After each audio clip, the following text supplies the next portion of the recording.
Office of Community Engagement.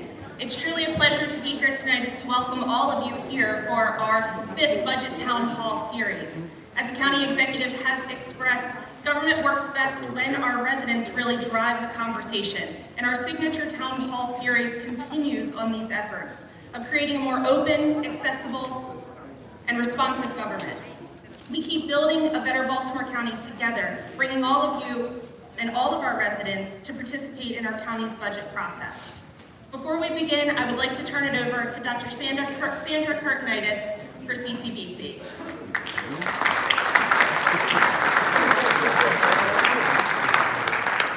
Thank you. This is really a great crowd, a wonderful event this evening. I am Sandra Kirknitis, and I'm the proud president of the Community College of Baltimore County. And I know many of you here do not need any introduction at all to this wonderful college, because many of you have been our students, our graduates, or your sons, or your daughters, your cousins, your neighbors, whatever. But I do want to just say, I hope you are as proud of your community college as we are. We are I think we're in the top 150 in the whole darn nation. And last year we served 48,000. That's a good place to be. But I also want to say our name is the Community College of Baltimore County. Community is our first name, and I think that segues nicely with what's happening here this evening. We're always pleased to have the county executive at one of our campuses, and especially with an event like this, a county executive who calls the community together and says, I want to listen, and he does listen. So I know you're going to have a productive evening, lots to share with him, lots to share with each other, but we're so proud that you've chosen to come to the Community College of Baltimore County to be able to do that. Our county executive does support education. He gives us a good budget, and I want to just say that he does believe, as we do, that education is the great leveler and the great lifter, and we're here, he's here, we're here for all of you. So, county executive, somebody else will introduce you, but don't mind that I'm a fan, you see. So, anyway, welcome to CCBC.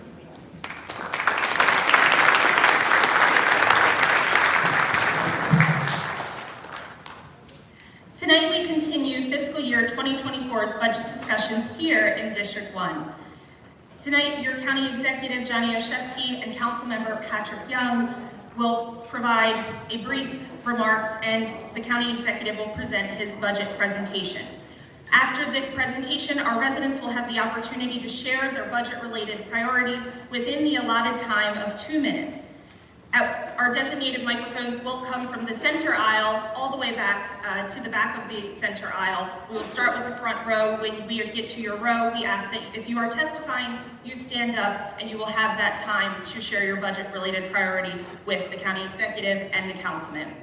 If we cannot answer your question this evening, you can always share your testimony or your budget priority to our town hall email, which we will display at the end of the presentation.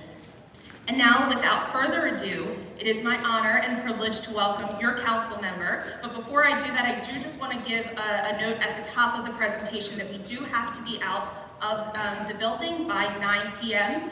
So we again just ask you, when we do the testimony and we share the budget priorities, that you keep them brief, and again, so we can get to all the residents that are here tonight. We're so happy to see your faces. So again, it is my honor to introduce your Councilman, Patrick Young.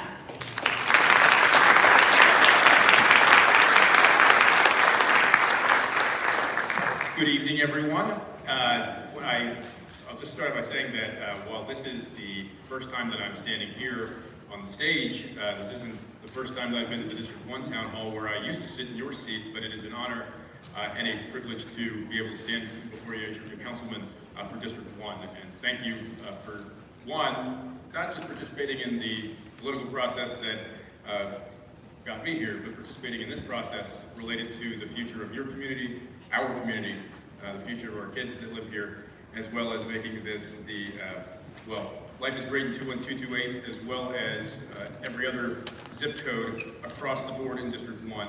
And there's been one thing that I've noticed from going to the community associations, from going to the, engaging with the police department, engaging with the fire department, that you all are engaged. And while I see people are still trickling into the room, when I've talked to your community associations saying, what can we do to advocate? To show up on the 8th, to show up tonight, and you've done that. And we're looking forward to one hearing about new issues. And from the faces I've seen here, some old issues that need to be addressed still. And can't thank you enough, and I want to make sure that you all know that while we do have a time limit here, and there's 2 minutes for you to speak, my office is open, my staff is here, and anytime that you would like to continue your conversations and advocate for the issues you bring up tonight and beyond, to contact my office, because I want to continue to hear from you and have an engaged conversation about how we can solve our issues together. And with that, I want to make sure that it's my pleasure to introduce a good friend and a true partner in this work. These budget town halls started before they were mandatory through Johnny O's administration, and that is just a testament to his focus on transparency and his willingness and interest in moving things forward for the entire county based on your concerns, your interests, and the interests of every member of and every citizen of Baltimore County. So with that, pleasure to introduce County Executive Johnny Olszewski.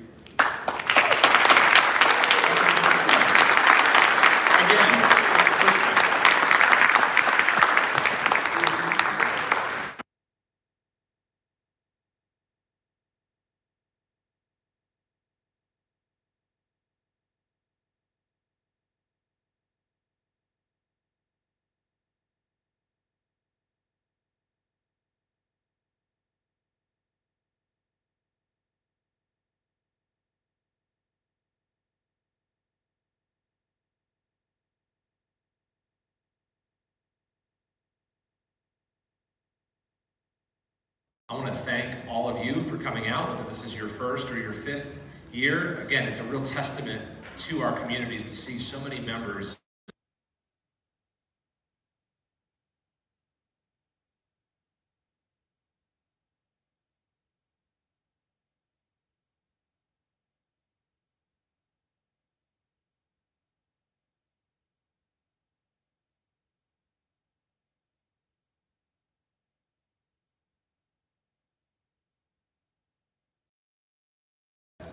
We have done everything from creating the county's first ever Office of the Inspector General, an office that we've grown every year since being elected, to setting up a public financing system for local elections, introducing lobbying reforms, creating the county's first ever 311 service, and standing up our Office of Community Engagement. And you heard from Mandy earlier. She is both our director of that office and also represents District 1 as a local resident. So Mandy, thank you for the work that you do here in District 1 and your team.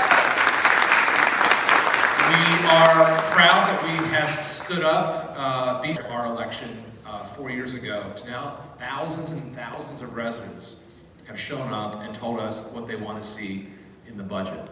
As a result, we were able to close an inherited $81 million budget deficit in our first year. We had one of the best responses to the worst public health crisis of our lives, and we have made record investments in things like education, public safety, and critical infrastructure. So just a quick overview of our budget, where the money comes and where it goes. We have about a $4.4 billion budget operationally. This is the staffing, these are the people, these are programs, and about 23% comes from our property income taxes, 20% from income taxes, there's state aid, there's federal revenues.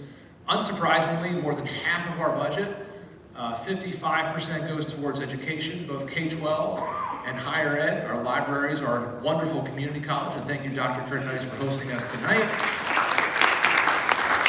Beyond education and BCPS, the K-12 system gets about half of our budget. I see our amazing school board member, Robin Harvey, good to see you tonight as well. We also invest significantly in public safety. And we'll talk about that later. We've grown our investments these last 4 years in public safety. We invest significantly in public works and transportation and health and other services. In addition to our year-over-year operating budget, we also have a capital budget, the buildings and the infrastructure across our county. About half of all the capital budget comes from our water and sewer fees. And unsurprisingly, about half of that money then goes into that system. In addition, the general obligation bonds, or the bonds that you all voted on this past November, things like borrowing for schools, for our police and fire stations, other community centers, that's about 30%. And then we have a few other places. The borrowing really sort of tracks with where we spend. In addition to sewer and water, the bulk of it goes to our schools, and you see some of the other capital costs. In addition to the over $3 billion we have programmed in capital budgets, we also year over year will use what's called PAYGO, or pay-as-you-go capital. It's where we take some additional money that we can't quite put into the operational budget based on some constraints the county council sets for us, but that we can put into seems like a lot of money. But when you peel back where that actually goes, it gets spent pretty quickly. In this current budget, almost 50% of that growth was investing in our people, improving salaries. About 25% was things like insurance requirements and retirement. OPEB is like the healthcare trust fund for our retirees. We also had other required increases, things like gasoline for those volunteer responders who are the highest number of calls and responses. We put in over 40 additional ESOL teachers in this budget, more counselors, support staff, and school resource officers to support our critical needs. That's where the new spending came in beyond the required and the salary supports. So on education, we mentioned it's our largest single contribution, our largest single cost. This current budget in fiscal year 23 is $2.3 billion. If you think about what's called maintenance of effort, which is what the state says is our baseline level of investment year over year, we've exceeded that by $70 million on an enrollment level this year alone. We're down about 4,000 students from the pandemic. And if you account for that reduction, we're about $70 million above what is the floor for spending. Year over year total increase was almost $91 million to BCPS. Over the past 4 years, we've been able to make important progress. We've gone from being middle of the pack in terms of salaries to among the highest paid on most standards. We were able to increase hundreds of new positions over these past 4 years, even though we've seen that reduction in students. And in the middle of this past year, we had over $30 million of additional salary increases for those who are doing the work. A baseline for the next 4 years, at a minimum, Baltimore County will do $10 million above and beyond what we are required to do, above that maintenance of effort. Now, that's a baseline. We want to do more, but we want to make sure that we maintain that commitment to education these next 4 years.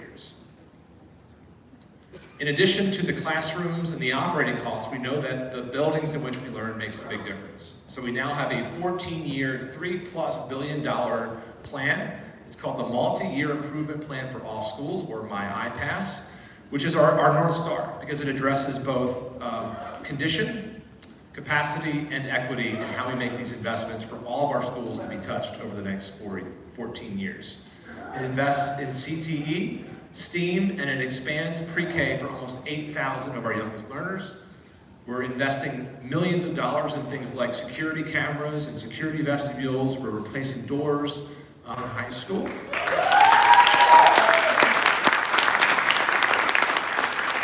We are doing a resiliency study to make improvements and investments at Woodlawn High School. We are doing playground replacements at 2 of our elementary schools, a new roof at Southwest Academy, and other investments. The goal of my iPass is to make sure that we're going into every school across every community and really elevating the standard so that every school, house, every student, every teacher, every family has that 4 years. We haven't forgotten about the bread and butter, the basics of government, listening again to our communities. We have brought back bulk trash pickup for the first time since '92. In this first year of bulk trash, we have had almost 70,000 homes participate in 2,000 tons of trash picked up, so thank you DPWT for that. I see Deputy Director Sally Nash. I don't know if Director Gutwald is here too. We are revamping code enforcement with more officers, more proactive work. Working with you, we've instituted escalated penalties for repeat offenders, listening again to what you all have shared with us in these town hall meetings. We've put forward in our first term over these town hall meetings. We've put forward in our first term over $80 million of road resurfacing and traffic calming, something that was clear and loud. $1 million of road resurfacing and traffic calming, something that was clear and loud through these conversations with all of you. And we've supported our seniors. We have an age-friendly Baltimore County. Thank you, Director Riley, for you and your team and the work there. We have an age-friendly action plan where we are going in to make our county more welcoming of seniors, more welcoming of aging in place. Programs like the Because program with the Harry and Jeanette Weinberg Foundation is helping us do that. We've put forward millions of dollars in capital investments to improve senior centers countywide, and we've done this great No Senior Eats Alone Day here in Baltimore County. In District 1, you can look across the entire district and you see the investments. You can look at the water infrastructure projects, construction of the Hammonds Ferry Road and Dogwood Road bridges, improvement to Forest Park, continuing our designs for the Baltimore Highlands and Elkridge to get us trails. So trails, roads, waterways, we're gonna keep making the investments in District 1 and across all of Baltimore County. Very proud of our work around Security Square Mall. In addition to having a new Chick-fil-A there, which I visited, it's very busy, we have spent $20 million of state and local funding in partnership with Speaker Adrian Jones. We put forward $20 million towards the improvement of that site. We have acquired the former Sears property to help allow for the redevelopment of that site. We have convened and are finalizing a public charrette process to help envision what the community wants to see for the Security Square Mall site. And we're partnering with Pastor Karen Bethea, members of the OWE Center, and Set the Captives Free to do things like have a new health center over there and really support those services. So we're proud of the work there. There's more to be done, but very excited about those investments. We're going to turn that corner around. In addition, as I mentioned, we have continued to invest in public safety. We've increased funding in our police department and in public safety by almost $30 million in the past 2 years alone. I want to thank the men and women. Chief Dell, thank you. Chief Run, thank you again. Our volunteers, thank you. At a time when communities across the country, when communities across Maryland have seen spikes in homicide rates and spikes in violence, we actually had a nearly 40% reduction of our homicide rate in Baltimore County. The men and women of the police department continue to do a great job of closing cases. We are significantly above the national average in terms of our closure rates. They do incredible work. And as I mentioned with our BC Stat team, you can track data about safety and crime in your community on our public safety dashboard. We recognize that while we have to invest more in public safety, we also know that there are upstream causes and that it's not just supporting law enforcement and our fire department, but it's also making those other investments. For example, using data, we know that 50%, give or take, of the homicides we experience in Baltimore County had either a mental health component and or a domestic violence component. And so because of that knowledge, we have expanded significantly our mobile crisis team. We have put a clinician in our 911 call centers so that we can better divert those calls coming in. and we are making other investments in upstream needs, upstream opportunities to ensure that we're providing every opportunity to prevent crime from happening in the first place, whether it's recreation and parks, or summer youth employment, or other economic and workforce opportunities. Speaking of Rec and Park, we're proud that this year's budget has over $45 million committed to recreation and parks. District 1 has done pretty well in this space. For those of you familiar with Leadership Through Athletics, it's a beloved District 1 institution. We were able to actually acquire that through our open space program to be a gem for Southwest Baltimore County for many years to come. In addition, you can look at repairs at Banneker Park Museum, the trolley trail boardwalk, the rec center at Catonsville Elementary School. Otis, I see you out there. We're doing some improvements to the Helmthorpe Civic Center this year. And we want to hear from you again about how we can continue to make those investments in District 1.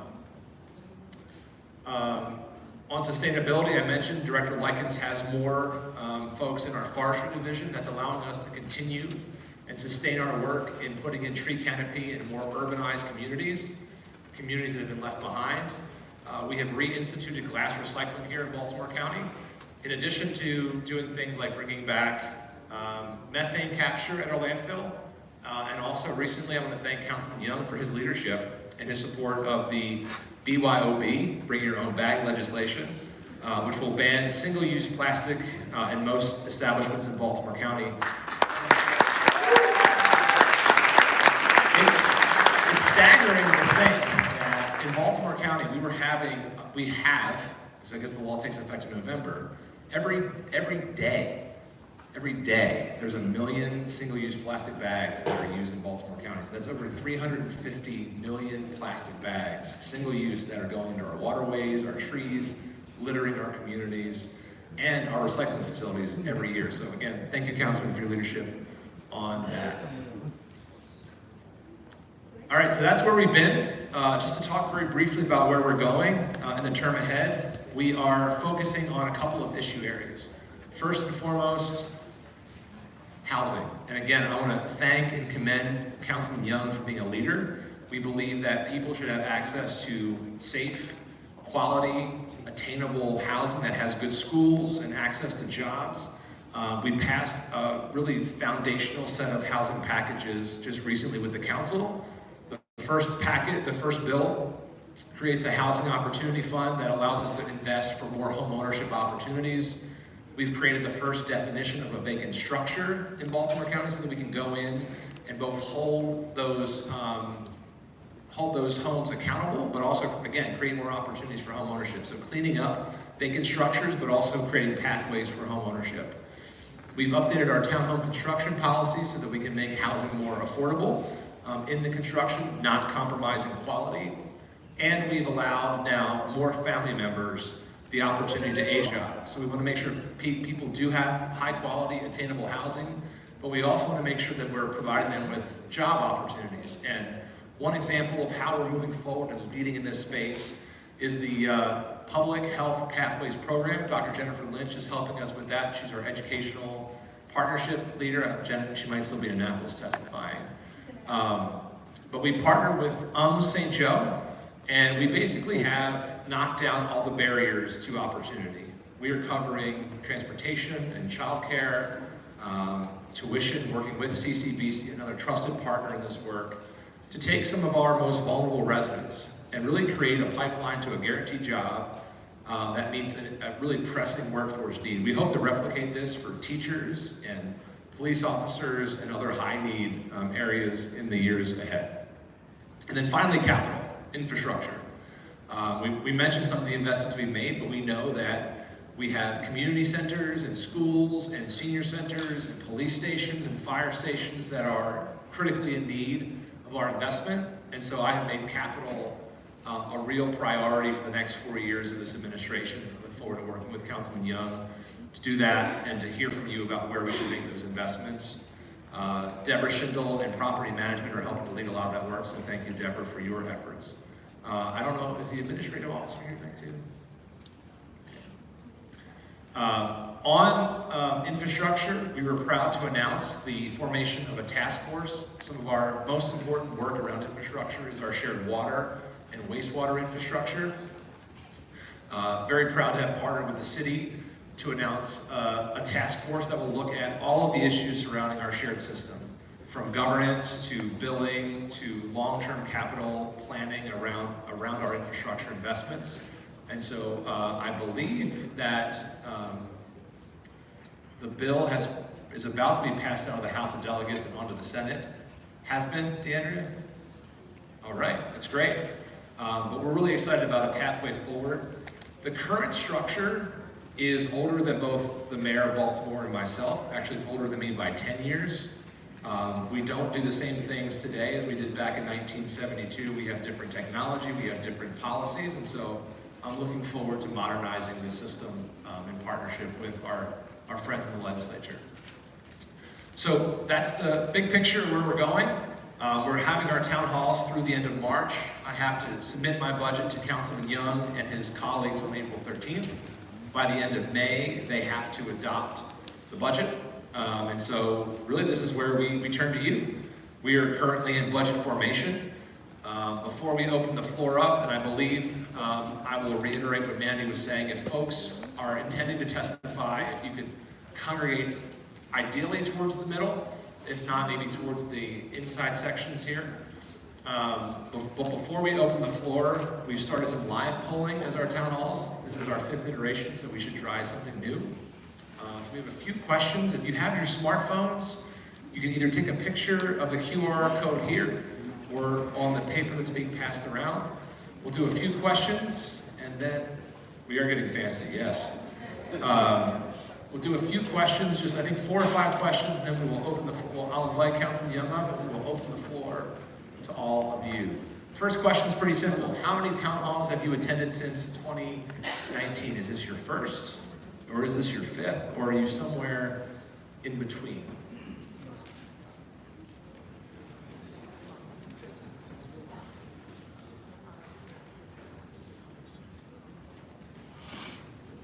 Looks like we have a lot of first-timers. If this is your first time, can you raise your hand? Can we give them all a round of applause for starting? Yeah, thank you guys for joining us today. Who are my 5th-timers? Who've been here for all 5? Margaret, I see you. Great. Yeah. All right. That's great.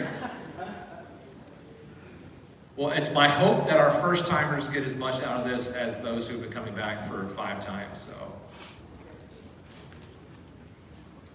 Stacy, I was shouting you out for all your work on infrastructure earlier, so. Okay, next question. When it comes to the core needs of the county, I would say that Baltimore County is investing just about the right amount, too much, or too little.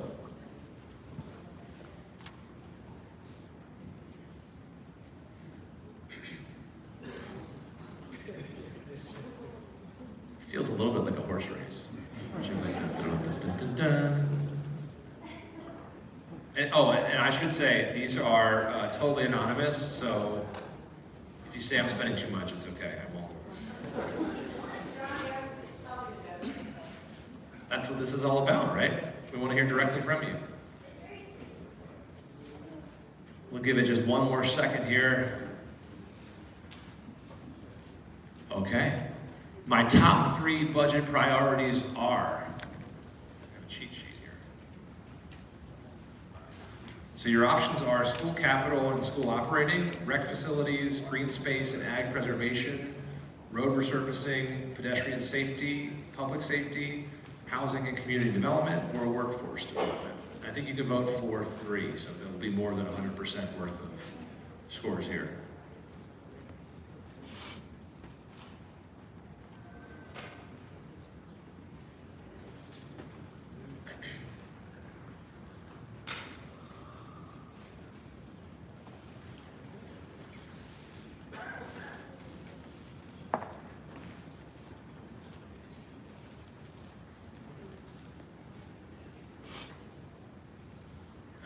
And then last but not least, have you used 311? So I mentioned we set up this 311 service. I'm curious how many people have actually used it.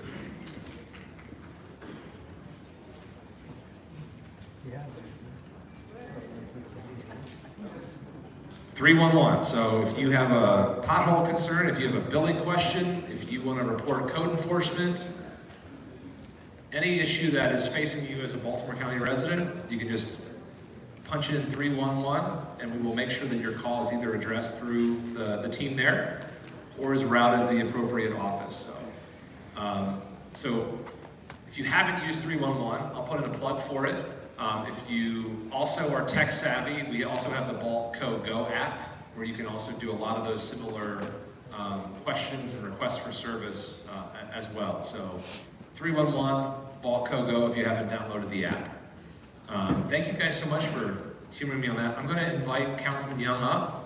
As we're doing that, Mandy, I don't know if you want to come back up and help sort of drive the testimony tonight. I see some familiar faces, and while I want to just say we want to make sure that we get through as many people as possible, we want to be respectful of CCBC's hosting us. So especially if you have already testified, if you could be condensed and concise in your testimony, or if you are reiterating a point before, just try to make sure it's something additive to what's been shared. We want to hear from everybody and be respectful of our time here. So Mandy, I'll turn things back over to you, but looking forward to hearing from you. Thank you so much for being here. Looking forward to it.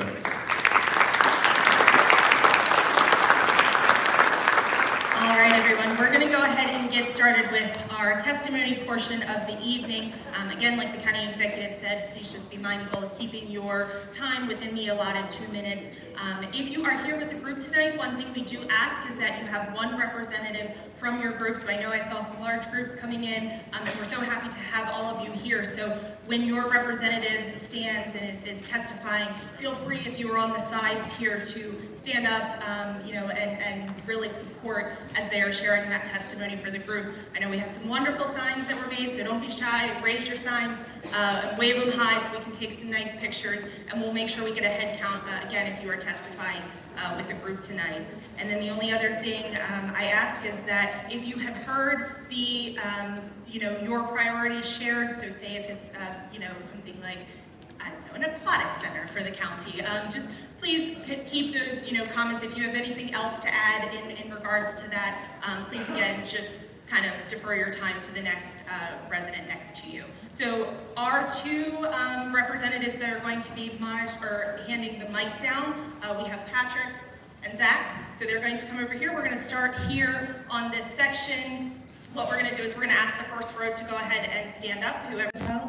For 6 years, I've asked every entity I could find to fix the dangerous situation on the corner in my neighborhood, and I received blow-offs, glib dismissals, and mutterings about cost. I asked this way because I live in the United States, and it was clear to me in June when my body was deconstitutionalized that women currently hold no value.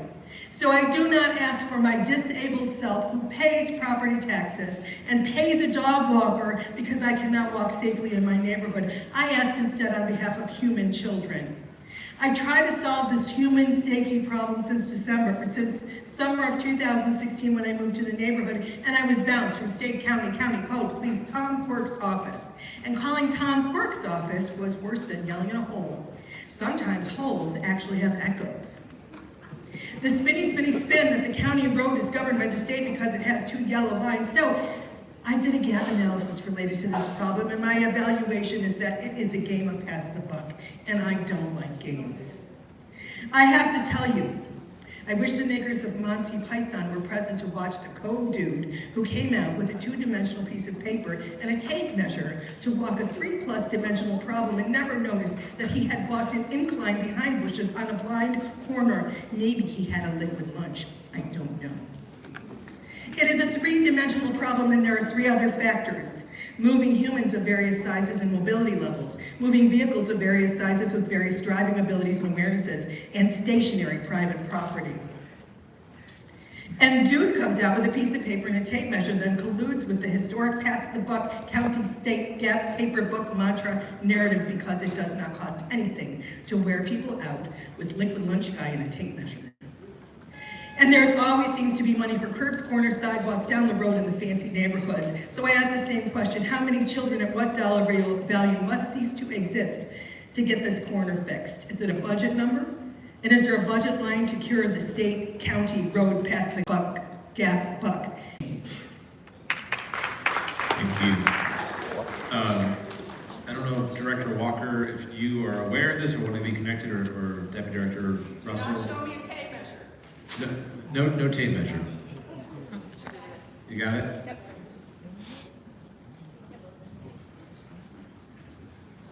Thank you.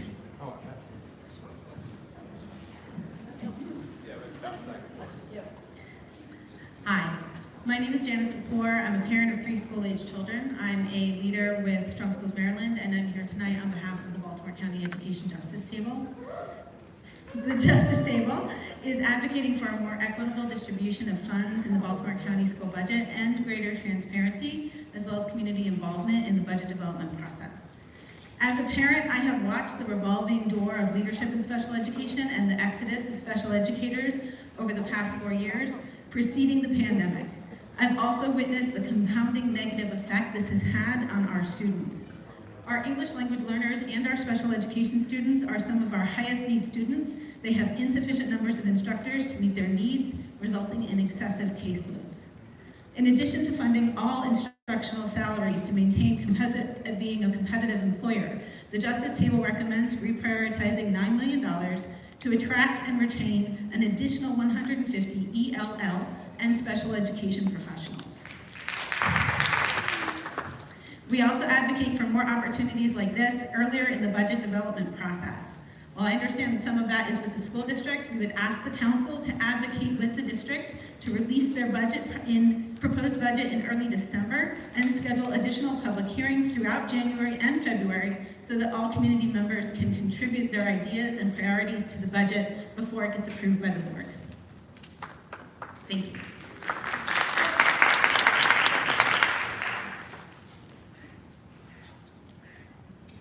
Hello, County Executive and Councilman Young. My name is Michael Martin. I'm a resident of Catonsville, and I organize community bike rides throughout District 1. Further, I rely on biking, walking, and riding the bus as a primary means of transportation. Baltimore County has lagged considerably in building new bike and pedestrian infrastructure compared to what was originally proposed in its Complete Street Policy of 2012. Many of the lanes that have been installed are not up to modern safety standards and are not what is considered all ages and abilities facilities. Further, much of the county lacks continuous sidewalk network, and many residents are unable to safely walk to work, school, recreation, or commercial locations. This lack of infrastructure disproportionately impacts those who cannot afford cars or those who rely on ADA accessible sidewalks for mobility. This failing of infrastructure has deadly consequences. Rates of pedestrian deaths are increasing across the country, and Baltimore County is not immune. On the front page of Google, I was able to identify at least 5 pedestrian deaths in Baltimore County in February 2023 alone. These deaths are preventable and are no less tragic than deaths by other forms of violence, which receive much more attention by media and county government. Making it safer and more enjoyable to bike, walk, and take transit reduces roadway emissions, brings more customers to local businesses, and improves the health of Baltimore County residents of all ages. We are told that a lack of resources is the limiting factor in building out the bike network that was proposed by the county's own Bike and Pedestrian Advisory Committee since at least 2013. So we're here today asking to increase the funding for bicycle and pedestrian infrastructure to make the streets of District 1 and throughout the county safer for all road users. Thanks. Thank you. Can you speak to where we are in the bike and ped master planning? I will say I totally agree that we have to do more. When we came to office, there wasn't even a transportation function in Baltimore County. So we worked with the council to add transportation to the Department of Public Works and Transportation. We now have a dedicated deputy director for that role. We now have the county's first ever bike and ped planner, which didn't exist. But we have more to do. So, Tony, you have a quick update on where we are in the planning Yeah, what's process? exciting, hopefully you might have had a chance to see the Baltimore County Master Plan for the bike and ped. It's been out now, it's been out a long time. I know it seems like it's been dragging, but it's been for a good reason. We had to actually keep it open longer because we had so many comments. And we had to bring the consultant actually back on board to help us vet through all the comments that we got back from citizens. I mean, we got a couple hundred requests, which is very nice. And that should be out probably maybe another month. you'll start seeing it advertised where we'll start putting, what we're gonna do, what we plan to do. And, I can get with you, get your name and number, and, anything you want, we can always talk. And like the CE said, we're all about transportation. We love riding bikes, we love walking, so. And other note is our new connectivity program for the CE, where we're trying to identify areas where, you'll go through these neighborhoods and there's just 100 feet of sidewalk between houses that's just missing for no reason. And we're actually working now to try to address some of that and get it in our budget so we do get that addressed. John Schmeckenberger, President, Lansdowne Fire Department. The Lansdowne Riverview Community is a very diverse and economically challenged area. We're the poorest section of Baltimore County. With excessive drug use, the significant number of vacant homes, the need for the Lansdowne Fire Department is climbing. The citizens that can least afford the fire department, the ones that most needed service. Lansdowne Fire Department was formed in 1902. We are the third oldest in the county. And we are still in our original building, last renovated in 1952. In 1973, we added a storage shed in the parking lot. In 1996, answering the needs of the community, an ambulance was added to our fleet, and the storage shed was the only place to house it. Emergency responders must go outside the main building and up on the hill to access the ambulance. In inclement weather, meeting the 90-second response time that is standard for the career crews is nearly impossible. To make matters worse, when our unit is out of service for repairs, the reserve units available do not fit in the shed, requiring us to put an engine out of service and stored in an unheated barn so the reserve can be kept in our engine bay. Our station is located in an old community with narrow one-way streets, and as fire responsibilities grow, so does our fire apparatus, further hampering our ability to respond in a timely manner. Over 30 years ago, 3.5 acres were leased for a new station on Hollands Ferry Road, in the heart of the Riverview Committee. This area has been the busiest response area for Baltimore County fire and EMS for as long as statistics have been kept. Last year, over 1,000 fire and EMS incidents occurred there, and that number keeps climbing. For the last 30 years, we've been working with our community to fund the new station, but a substantial number of residents are receiving some type of public assistance. These residents are unable to afford to assist. It is time for Baltimore County to do the right thing and provide the fund necessary to provide the community the same level of service the rest of the county receives. The citizens whose very lives may depend on your answer, are the ones who voted for you. Thank you.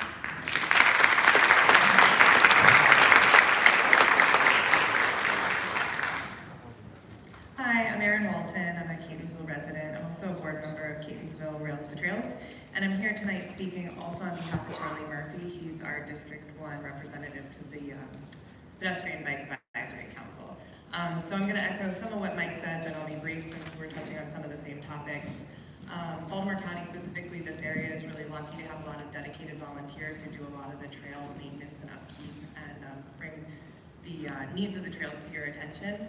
And we are aware of the 2012, the western portion of the county, the bike pedestrian plan that was put out, identified 271 potential miles of bike lanes, and so I think we have about 24. So we're waiting on a few hundred.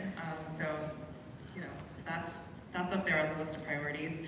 So 10 years of waiting means that despite some promises that we've heard over the years, we continue to wait for Baltimore County to consist of an active transportation network that's safe and accessible to improve the quality of life and health for the users of all ages, abilities, and demographics, including like myself and some of my friends who biked here tonight and had to cross Rolling Road at 6 o'clock in the dark, so, but we made it. So the Pedestrian Bicycle Advisory Committee members are told that there aren't enough funds to build many of the bike and pedestrian projects, so those are going to have to wait. DPW doesn't have the necessary money to invest in bike and pedestrian infrastructure. We don't want to continue to rely on and task our volunteer organizations with doing the work of the county government. It's time for Baltimore County to step up and properly fund the potential bike lanes, making them a reality and not leaving it to the citizens. $1.4 million every 2 years is not enough. To truly demonstrate the priority of the goals of the PBAC, we would recommend an increase in allocation of funds to $4.2 million every 2 years. Thank you. Here in the Catonsville area. I love to play with their friends at the dog park to visit the neighboring county, but it's where we ride there is as much the same route we take to the bed, and this makes you nervous. So I was also concerned about the lack of walkable green spaces in our rapidly developing corner of the world. Finally, she assures you that such an amenity would be well used in this area because she and every good dog she knows would insist on going every time they heard the word park. Any words rhyming with the word park, or any words that they thought sounded like or thought they rhymed with the word park. She humbly asks that you consider this addition to the budget. And as an aside, she also thanks the county executive and council for taking steps to reduce the scourge of plastic grocery bags, which, when caught in trees on windy days, distract from, and I quote, real threats like the Amazon guy and the UPS guy.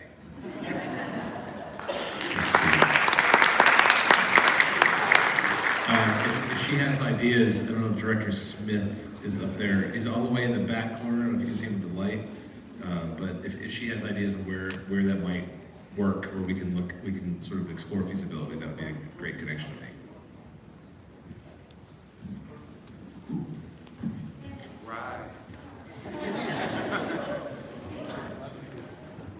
And stay standing so we can count you all too, please.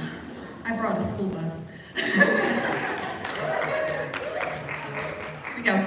Thank you for this opportunity to speak. I am Sarah Carr Bennett, the proud community school facilitator for Riverview Elementary in Lansdowne. As you can see, I have over 40 students, parents, staff, and community members from both Riverview and Baltimore Highlands Elementary here with me, along with my colleague, Jill Savage, CSF for Baltimore Highlands. As CSFs in Lansdowne area, we would like to express our excitement regarding Baltimore County's acquisition of a Leadership Through Athletics indoor recreational facility. We are equally excited about your commitment to expanding recreational opportunities. It is our understanding that this regional center will offer some drop-in recreational activities.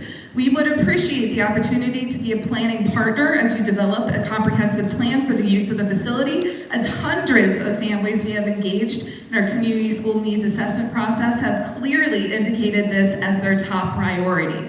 Equity is a primary concern in our work, as our students and families are often challenged to pay substantial registration fees or to be eligible to serve as volunteer coaches or lead organizers. This makes free or low-cost pre-developed programming essential in order to remove barriers to access for our community members.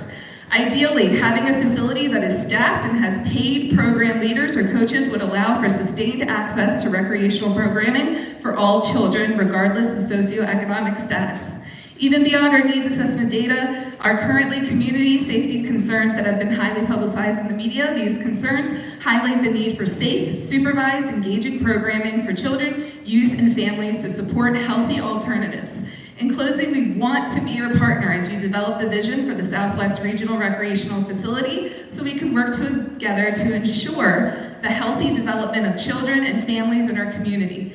Thank you for the consideration of our thoughts on this new facility, and we look forward to the opportunity to partner moving ahead. Thank you for tonight.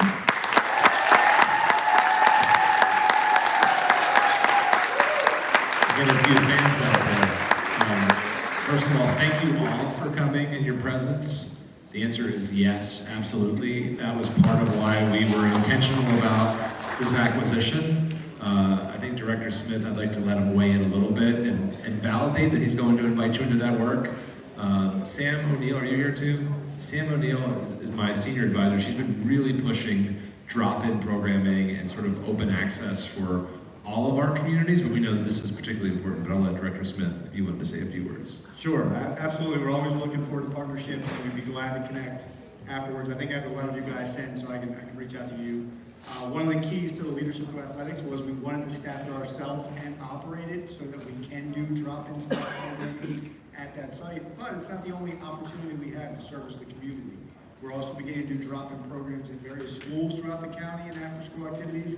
And particularly in this area, the Lansdowne Elementary School has an embedded recreation activity center in the building that is a free, accessible program to youth as well. So it's, while Leadership Through Athletic is an amazing asset and we're super excited to have it, we can go at this from multiple directions.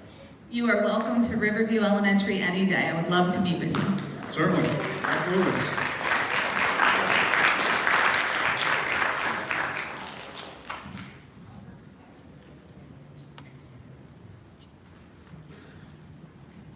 Good evening, County Executive Johnny O and Councilman Pat Young. Thank you for scheduling this town hall and providing us the opportunity to share our ideas for the new budget. I would also like to thank you for the additional staffing that has been allotted to the Baltimore County Department of Aging, which resulted in our center obtaining a full-time activities coordinator. My name is Sharon Doyle, and I am the president of the Arbutus Senior Center, located next to the Arbutus Public Library. I am here this evening to request additional meeting areas for our center. I have personally been involved with this center for over 4 years, and I have watched it grow. We are called a community center, and a community is what we are. Our Buda Senior Center has about 800 active members. We are not a senior daycare center. About 90 to 120 members come per day to the center.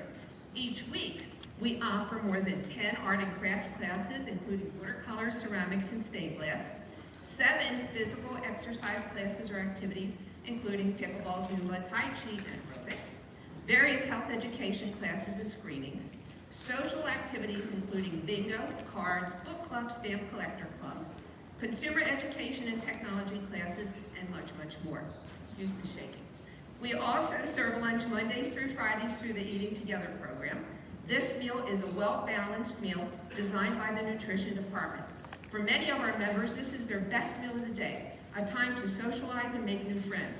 I can think of many widows and widowers who join us for lunch several times a week and now have developed new friendships and are not just sitting at home. Certainly you are familiar with the research that shows how beneficial socialization is to the health of the senior. All of this sounds fine, yet our 8,000 square foot center was built in 2010. Needless to say, we have outgrown it. Our members have increased in numbers proportionately over the years, and with this increase comes the request for many more activities and programs than we can accommodate. For example, we offer moderate aerobics and only 18 members can sign up due to the space limitation for multi-purpose room. We'll have a waiting list of over 12 members. When possible, we have doubled our class offerings for classes, but yet this is not accommodated. With additional space, we can offer more programs and services. We can accommodate more members and create a more comfortable, welcoming environment for our seniors 60 and older in our local community. Thank you for your time and support of our senior center and its community.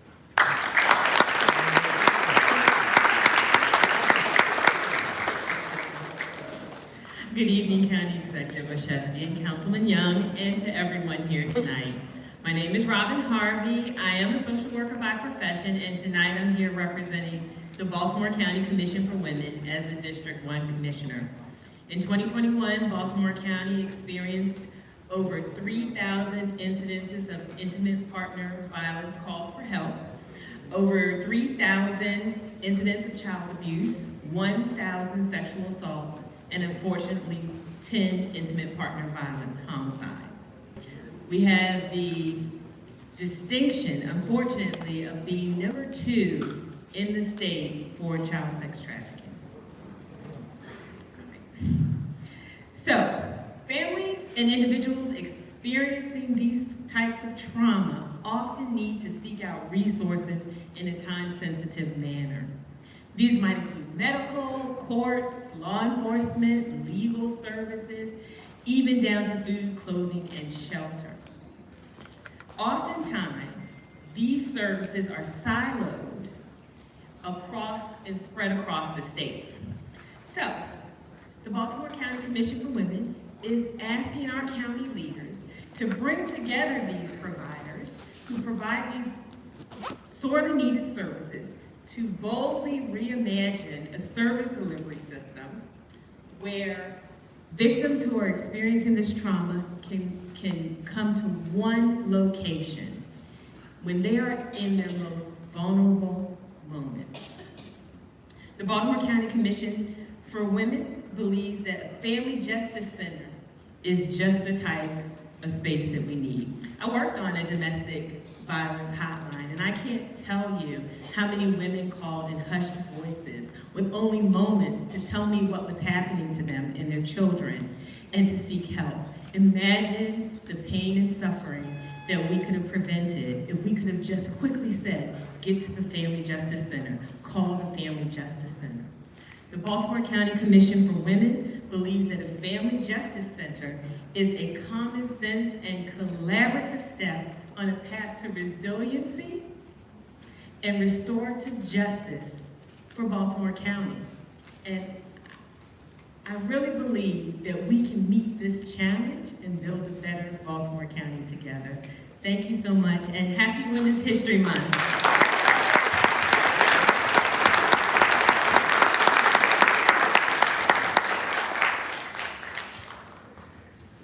Good evening, my name is Rob Tracy, proud performing arts teacher at Lansdowne High School. Thank you to the delegates of Baltimore County for your continued investment in our learning. I'm here to advocate for increased funding for educational arts enrichment, specifically the Hippodrome Foundation. The Hippodrome Foundation's immense impact has been clear from the moment I walked through the doors at Lansdowne.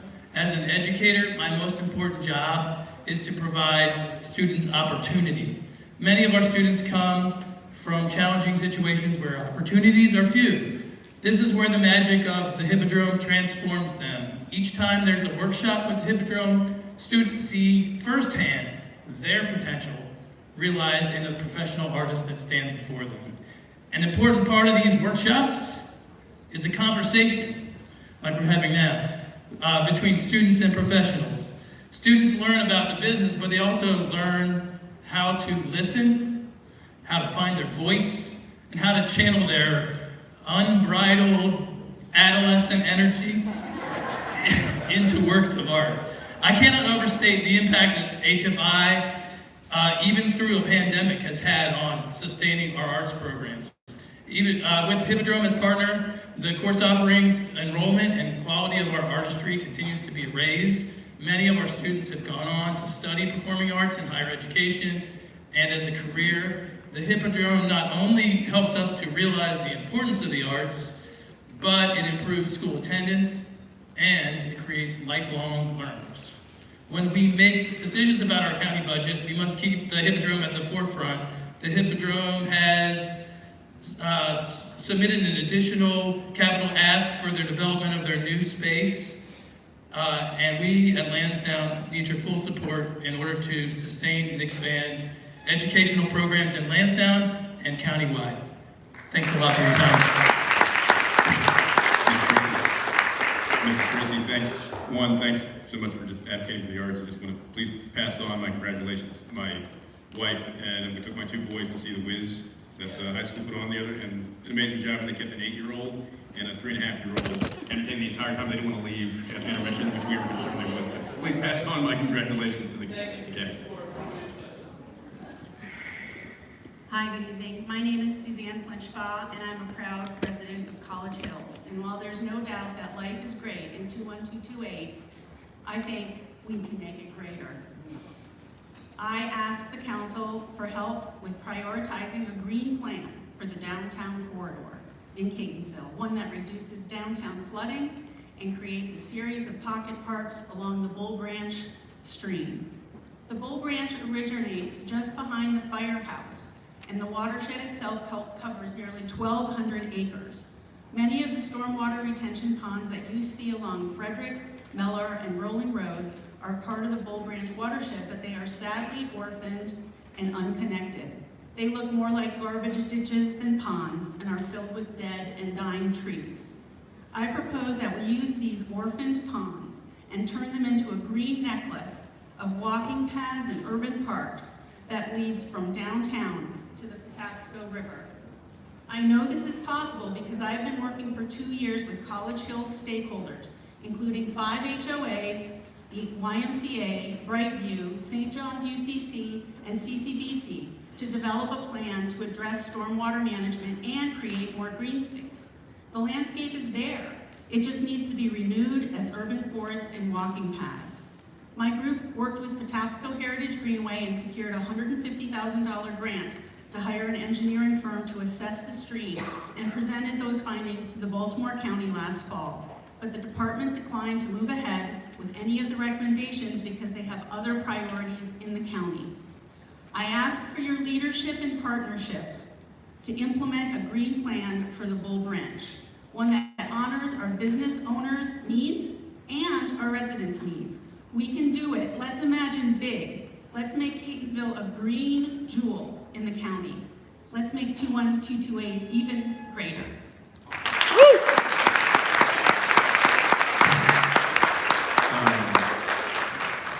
Andrea and Dave, I mean, I think that this was sort of a lot of the intent behind having the reforestry divisions, creating the green infrastructure divisions, because we wanted to have departments that were able to sort of review these kinds of recommendations and see what's feasible. So I don't know if Dave and or someone from DPWT wants to just sort of chime in quickly, and maybe we can make sure if you guys haven't synced up to get you connected today. Sure, we're very familiar with their group and their proposals, and I'm more than happy to have Rob Ryan get back in touch with you to see what he really wants to do.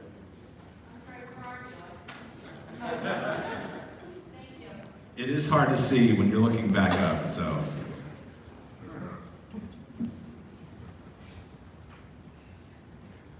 Hey, how's everybody doing? My name's Paul Dungera. I've lived here for 28 years in the district. I'm an executive committee member of Sierra Club's Baltimore chapter, member of Strong Towns Baltimore, and former candidate for county council. Before I say anything, I wanted to congratulate Councilperson Young on his narrow primary victory and share some ideas that led 5,000 people in District 1 to support my campaign. Number one, we need to slow down traffic. A lot of our current solution, namely speed bumps, are difficult to obtain because they're very costly and often are very ineffective. I'm going to encourage you to support things that are called traffic calming pop-ups, temporary and inexpensive installations to slow traffic, raise awareness, and build support for safer shared street approaches, and doing this in a way that tests to see what will work. Doing so will not only help District 1, but the entire county, and build capacity for smart growth, incremental development. We need to improve county-owned large passive space. I think that's what Suzanne was talking about. I'm not going to even get into that. But that's a big need and a missed opportunity. We need to fund proactive community-led redevelopment efforts. We're not seeing that. Instead of inviting communities to things like the master planning program, we really need to send planning officials to where people are, places like festivals, farmers markets, large school events. We need to train campus staff in smart growth ideas so that they can guide the conversation as they engage with our communities. But most of all, we need to assign responsibility to someone to convene community, property owners, and developers to help us all imagine what's possible as we evolve into the future. I'm going to encourage you to create pre-approved smart growth designs to facilitate smooth implementation of accessory dwelling units so that communities can maintain visual cohesiveness and encourage resident collaboration. And I'm going to encourage expansion and enhancement of code enforcement to improve their effectiveness. Thank you so much for coming out.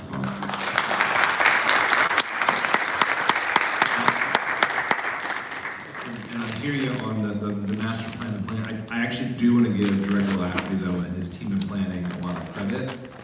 Unlike years past, the fact that we actually did try to engage the community, there was robust outreach. I mean, we certainly welcome opportunities to be better and stronger about it, but Steve, I don't know what the delta was in terms of like what we had done before relative to the engagement this year, but we really want, and the community, we'll be releasing the draft plan soon, but it will be very much reflective of robust community engagement. Absolutely, Mr. County Executive. Steve Lafferty, the Director of Planning. For the first time, really, we engaged nearly 1,000 people in a series of meetings leading up to the development of the master plan. The last master plan, they're done every 10 years, so that was done really in 2009, 2010. It was done almost extensively by the staff itself. We have listened to and incorporated the comments of the public, as well as agency concerns and organizations that serve the county throughout the county, in order to really build what we think is a document that's going to lead us to the future. It's going to be open for public commentary, hopefully in the next 3 weeks, and then we'll have a planning board meeting, and then it'll also go to the county council. So there'll be many more opportunities for the community to weigh in and to hopefully help us refine what all of you see as the future for the next decade for Baltimore County. And as that draft is released, we welcome all of you, frankly, to help us find the community groups, the festivals, the fairs, that we can sort of put that information out there so that there is additional input when the draft is released. But thank you very much. To give a quick reminder to everyone to please continue to keep your comments in the 2 minutes allowed. Only company-owned cemetery in the state of Maryland. It covers 3 acres, and the folks who used to work at Owella Mill are interred there. And the last interment was in 1950, and unfortunately the cemetery has fallen into extreme disrepair. The emerald ash borer has landed, tons of ash trees have died and fallen on the graves, and W.J. Dickey Company is looking to get rid of the property. So we are a group of concerned citizens. We're trying to find new ownership for the cemetery, hopefully nonprofit ownership for the cemetery. We've approached the nonprofit Land Trust Neighborspace. They said they just don't have enough resources at the moment to make any guarantees, so I encourage you to financially support Neighborspace, other local land trusts. We're really looking for someone to take title so that the community can start to maintain the property. The second group I'm here to advocate for is the Children of Owella community. The Westchester Community Center playground was ripped up and replaced with something that's geared more to the preschool set. And my children are in elementary school, and I'm going to read the statement by my daughter Libby, age 7. I don't like how little stuff there is for big kids. You should add some more metal slides, more monkey bars, more rock climbing walls. And I would like a place to ride bikes and scooters. There's more, but I can hand this paper, thank you. Because I have a 7-year-old, so I'll do the rest of the leg. She goes, I used to have a lot of fun at that playground, but now there's not much for me to do there. Thank you.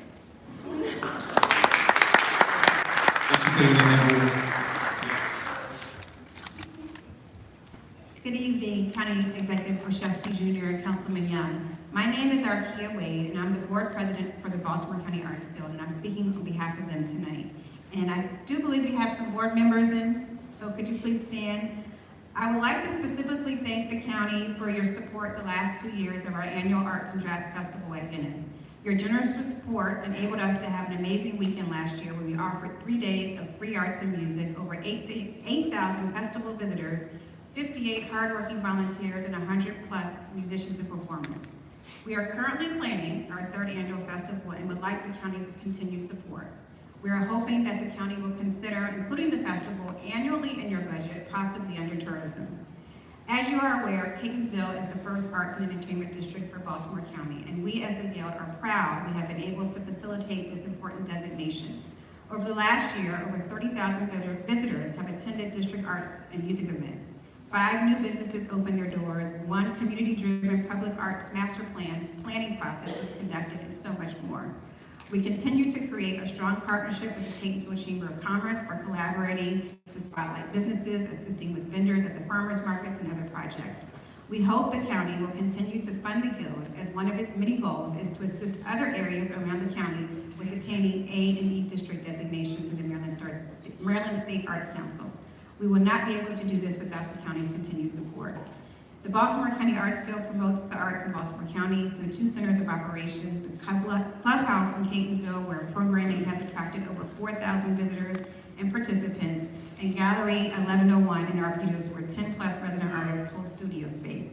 Both sites present art exhibits celebrating our emerging and established artists and programs featuring 200 plus musicians and performers. We hope to continue our strong partnership with Baltimore County, and thank you for your time.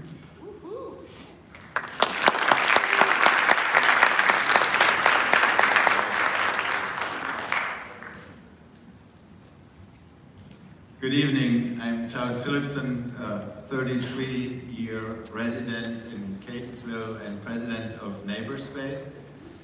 Neighborspace is an urban land trust that protects open spaces on behalf of communities that are too small or not suitable for parks and recreation, but we are partners of Parks and Recreation, and we receive a part of our funding out of 20% that are collected out of open space waiver fees.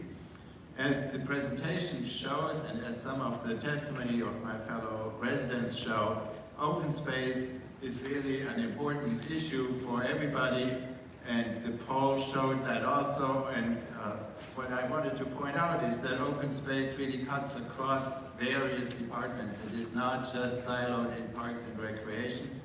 It goes into the environment, it goes into forestation, it goes into waterways, it goes into stormwater management, it goes into climate change, it goes into health, of communities and the quality of life in communities. And this broad agenda is burying us, even though we are the small tail on the dog of Parks and Recreation. So I'm here to ask you to continue to support open space in all the categories and really work on this green infrastructure notion in a comprehensive fashion, and also support neighbor space with a supplemental budget that goes above the 20%, because as you just heard, we are not able to fulfill all the requests that we get.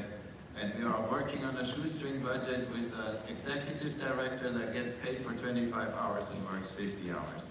Thank you very much.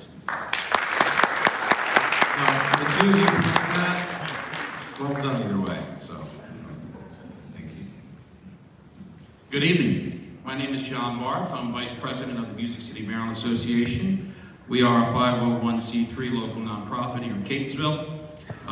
In 2021 and 2022, we did a number of free festivals and events and music events at State Fair, including the Sunscape Live Festival, Reggae and Ska Fest, and the Music City Maryland Festival. The events seem to have a very positive social and economic impact on our community that was originally envisioned by the Arts and Entertainment District designation, bringing thousands to Catonsville. Events are designed to bring people into Catonsville to help out local businesses, including those owned and operated by our friends and families that have struggled from the impact of COVID-19. Events are community supported and community sponsored. It would be much more advantageous for businesses if we received some county assistance. Grant programs seem to be helpful, but on a smaller scale and only to a certain extent. We have 2 festivals and our concert series of 6 Saturday in the Park events scheduled for this year. All 3 events, ticketed events, seem to only produce about 10% of attendees in comparison to these free concerts. We are all volunteers, and it's a tremendous amount of work. A lot of our families and kids are also very involved in these activities. We are hoping to receive some sort of county assistance and to continue bringing these events to our community that would relieve the local businesses of some of the burden of having to pay to sponsor for these events. We are requesting that the Music City of Maryland Association become a designee for receiving money directly from the county in support of the Arts and Entertainment Designation Initiative. Thank you for your time and your consideration. Thank you, sir. Sam, I don't know if you're the right person. I don't know if I see anyone from who's representing DO tonight.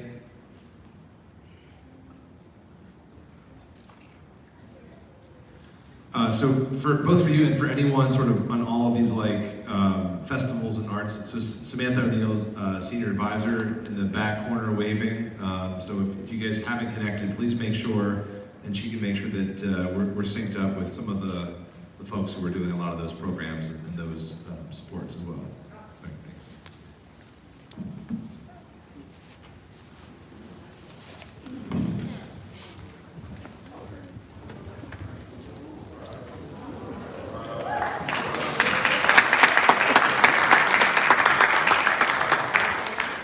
Good evening. My name is Reverend Alicia Hutnell, and we stand here today representing the people of the historic community called Cowdersville, as well as those that live, work, play, mourn, learn, and worship in this great Arbutus community. We are seeing a very dangerous trend of speeding and aggressive driving causing more frequent accidents and near misses. We appeal to you today to help us reimagine, rework, rethink the intersection of Sulphur Spring and Shelbourne Roads, as well as the immediate areas surrounding the intersection. As cars stop at the stop sign on Shelbourne Road, they're unable to see beyond the intersection, which causes them to need to move further up to see oncoming traffic.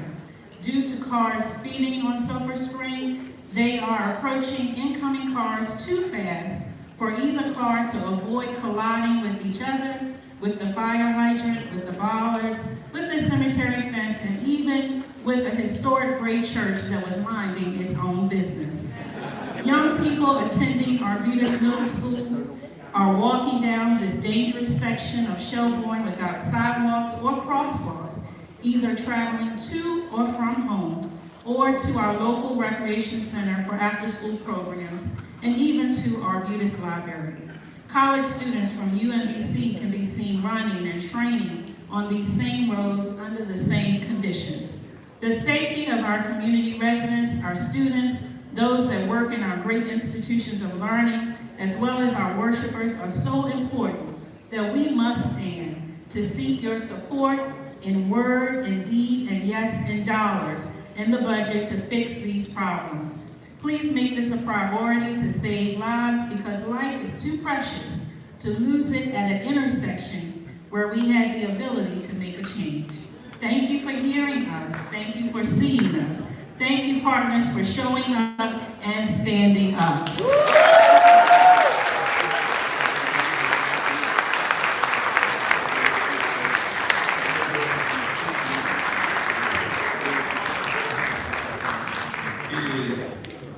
Again, thank you. Good to see you again. And thank you for bringing everyone with you. Yeah, absolutely. And looking forward to continuing the conversation, not only with us at the county level, but also our state partners too. I honestly think we can play a role together to alleviate this issue. Thank you, Reverend. And thank you all for showing up. I think that's a real testament, so thank you all. It's great. Mandy, do you have Treasurer Walker?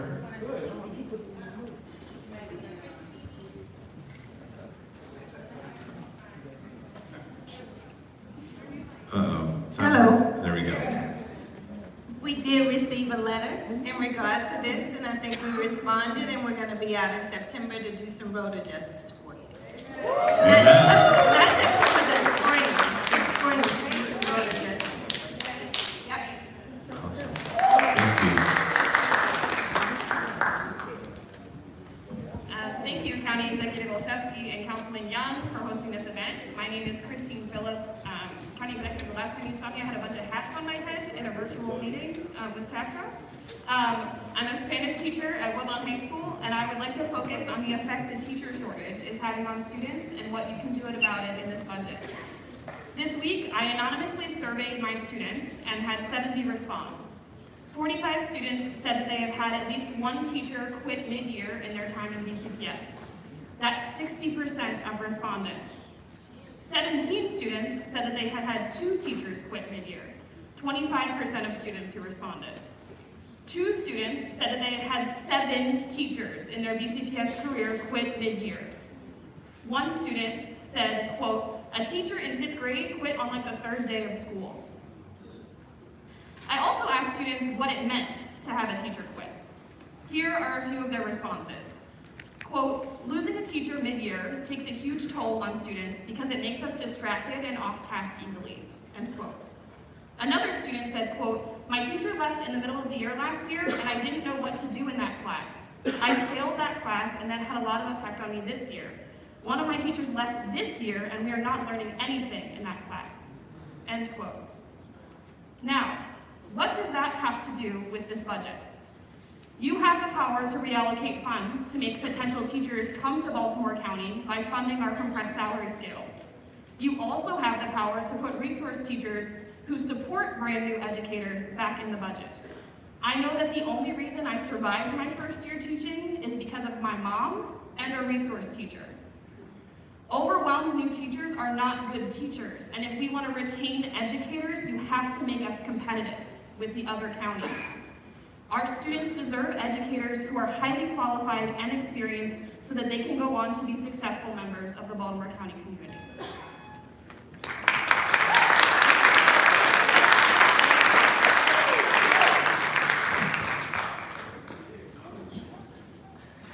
Hello everyone, my name is Otis Collins, I'm president of the Helmholtz Civic League and the Wilkins Police Community Relations Organization. I'd like to thank County Executive Olszewski as well as Councilman Young for your energy, for bringing us together this evening, and the spirit of your leadership for giving us this opportunity to voice our concern about this budget. It's a true spirit of your democracy. We'd also like to thank Mandy, who's our District 1 representative. She's great, give her a hand. Great lady, and on top of This is International Women's Day. To all you ladies, happy Women's Month. So listen, you're gonna like this presentation because it's quick and simple. We're not asking for no money. So understand that we're not asking for any money, but we do have some things we need. So this is gonna be good and sweet. In addition to that, for those guys that live in 228, has anyone ever told you 227 is close to heaven? Anybody told you that? Because that's what's happening here. And one last minute here, we do feel heard with your representation here. So listen, the Hilltop Civic League, we're an older building, but listen, there's a few things that we need. There's a grant for playgrounds. We understand. We like to be a part of that. We also like to be a part of the opportunity to have hoops replaced in the recreation area there. And I'm just going to read this list of things that we actually need for our center. It's an internet Wi-Fi system, a LED lighting system, automated lighting system, a security camera, an alarm system, updated water fountains so people can drink some clean water. We actually need new tables in the facility there. We need expanded, give me 30 seconds here. Give me improved expanded pavilion, picnic area, landscape and signage, in addition to a designated dog area. And I think those things can happen within the budget that we have. Also like to look at and thank Mr. Smith, Bob Smith, who's worked very well with us, as well as Stacy over there in the corner there. Thank you, Stacy Rogers, your administrator. Thank you very much for your time.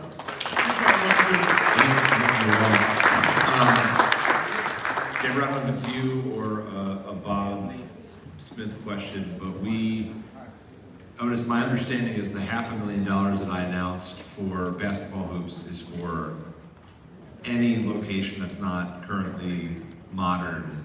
We're going to have those hoops across all of Baltimore County. I think it's a great equity project, but I don't know, Deborah, is that a question for you or Bob to see if Otis is going to be part of the rollout? That site is not one of the 174 sites, but we are looking at other ways to address the concern. We are also in budget season, so it's okay. Yes, sir. That's why we bring the request forward. Thank you.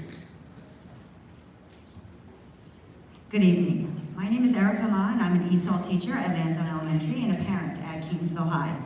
First, I'd like to thank you for the funding for the additional ESOL teachers last year. For the first time in 7 years, I have fewer than 70 students on my caseload, and I feel like I can almost provide full services for my students. I ask you to please fully fund the additional 36 ESOL teachers requested this year so that our middle and high school students can receive ESOL services in their home communities with proper staffing. Which leads to the next problem. Where would we find 36 ESOL teachers? How will we attract 200 teachers to make up for those who have already resigned this year? And how will we retain the hundreds of others thinking of resigning? We need to treat our teachers better so they will stop leaving to go to surrounding counties. I had 2 excellent, hardworking, bilingual interns this past year.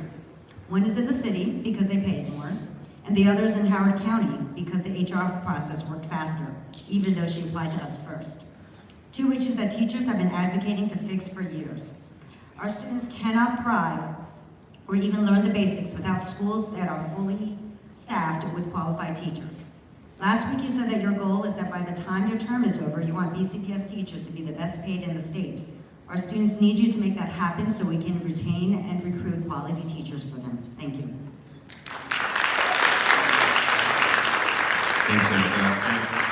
You were front and center. Your advocacy really mattered last year. This is embarrassing. I want to thank Juliana for keeping us aware of all of the different events in the community and asking us to participate. Esta tarde estoy acá representando a la comunidad latina del condado de Baltimore, especialmente a las mujeres latinas. Mi petición esta tarde. So this evening I'm representing Latina women that live here in the county, and my request this evening is Esta tarde les quiero pedir el apoyo para la creación de pequeños negocios. ya que muchas mujeres tenemos la idea y la iniciativa de crear nuestros propios negocios, pero no contamos con la suficiente información.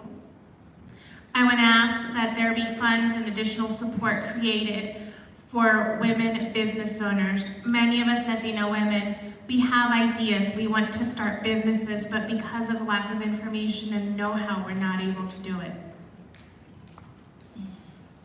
Pues ya que estamos aquí, somos una comunidad bastante grande, trabajamos, pagamos nuestros impuestos y pues nos sentimos parte de esta gran nación, pero no sabemos a dónde ni a quién acudir para que nos den la suficiente información para crear nuestros propios negocios, ya que lo queremos hacer para que nuestras familias tengan una mejor calidad de vida. Tenemos hijos nacidos acá y luchamos por ellos. Muchas gracias. Our population here is growing. We're residents, we pay taxes, we work hard, and sometimes because of a lack of information, we're not able to carry out our visions and our dreams. We come to this country and we have US-born children, and we want to offer them the best possibility and the best futures that we can. So we ask that you support our efforts. Thank you very much.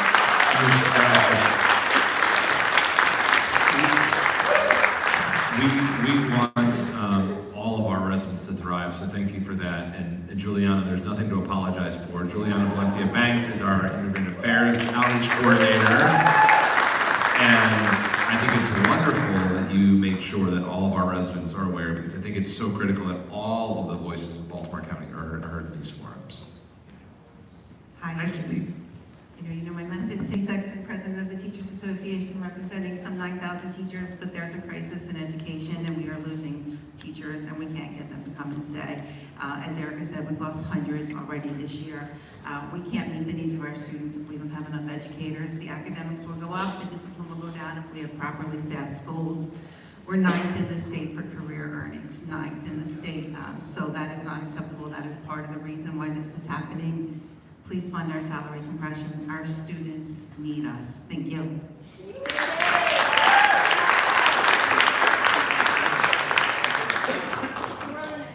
Buenas noches, mi nombre es Oscar Armando Lara. También represento a la comunidad hispana en el área de Baltimore. Good evening, my name is Oscar Lara. I also represent the Hispanic community here in Baltimore. Sí, ya en otras ocasiones yo ya he hablado ante la mayoría de ustedes y la verdad es que nosotros estamos creando lo que es una liga de soccer, de fútbol soccer. I have been at one of these meetings before at another meeting to talk about what we're doing in our community. We have a very large soccer league.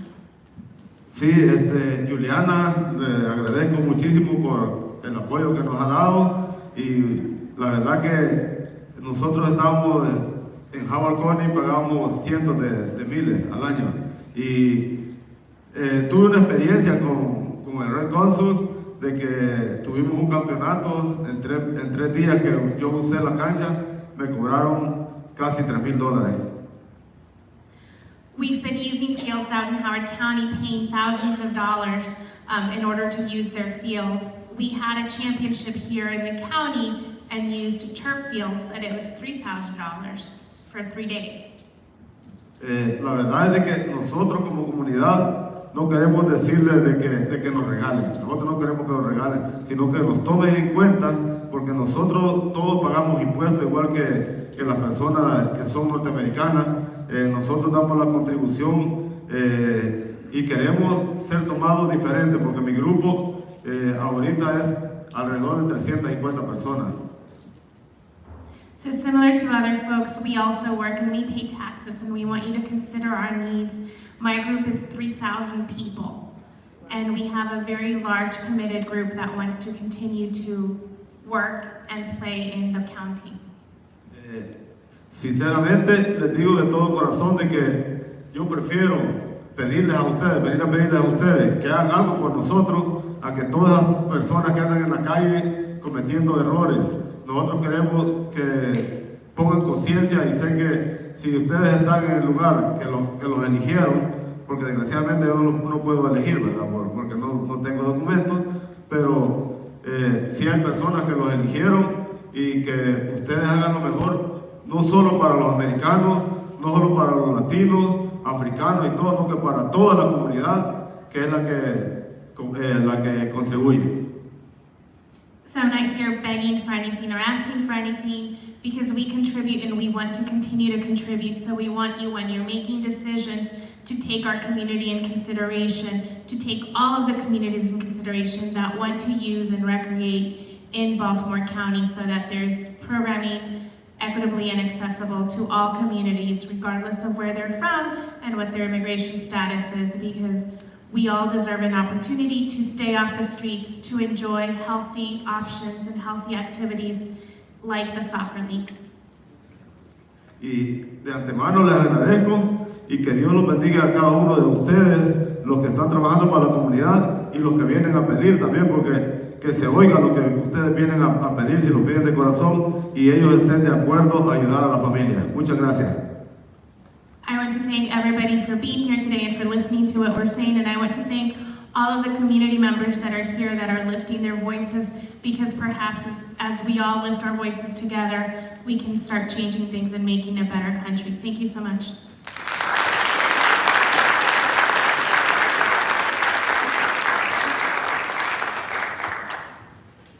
Thank you, County Executive and Councilman, for holding this today and listening. I'm Mark Sullivan, President of the Board of the Tapsco Heritage Greenway. Many of our members are members of District 1, including my board colleagues here on the left. Without the funding that the county's already given us and continues to give us, we wouldn't be able to complete our mission of conserving and promoting the heritage, environment, recreation, and arts and culture. So I really want to thank you for that. My priority issue today is something you've heard about already: open space. Open space for nature and passive recreation. Open space like that is necessary for us to enjoy clean air, clean water, climate resiliency, economic vitality, and quality of life.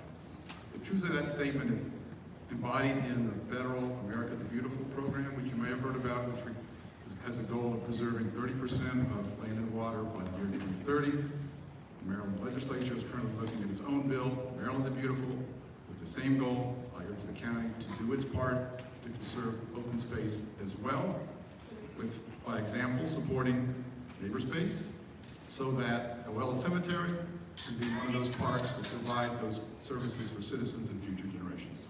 Thank you. Thank you. Hey, Bob. We want to do more, but we're doing we have some pretty good milestones on open space so far. This first 4 years, we're going to try to accelerate that in the years ahead. You want to just sort of give an update on where we are in open space? Yes, sir. Yes, sir. We've kind of bypassed all of our milestones with open space and preservation and in acquisition. For years, we were not doing a ton of acquisition. We have hyper-speeded that over the last couple of years. I don't want to steal the thunder on the upcoming acquisition as well. That should certainly be going public soon. So There's a large one in the pipeline, is what Bob is saying, but we have to do more. So yes, sir. Always willing to look at other properties and add to the inventory.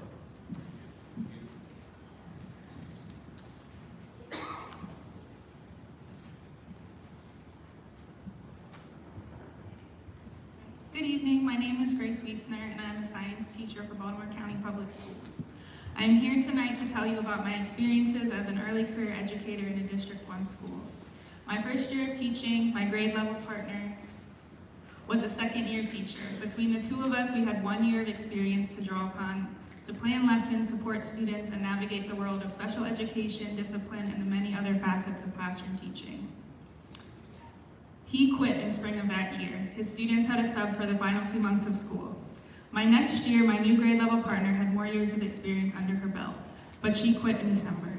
Her students had subs for the rest of the year, and I was left on my own to plan lessons to support my students. My third year, my new grade level partner was a first year teacher.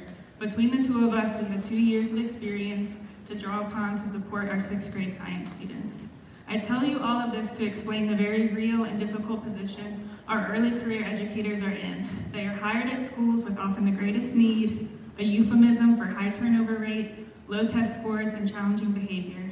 They are hired in these schools, and then, because of turnover, they are left without the experience and without the guidance and support of experienced mentors that are so critical to surviving your first years as an educator.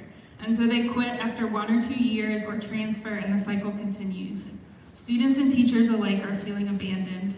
Teacher retention should be the top priority of our public education system in your budget. If teachers do not feel respected, valued, and critically compensated for the hours of their time spent supporting students, they won't stick around long enough to become the experienced educators our schools and our students need. You must choose to fund the negotiated salary increase for our public school educators. Thank you.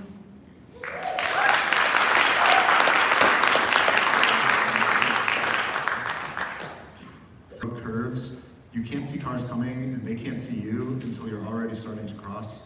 Our daughter will also soon start at the preschool there, so we will be crossing Edmondson with her during rush hour twice a day.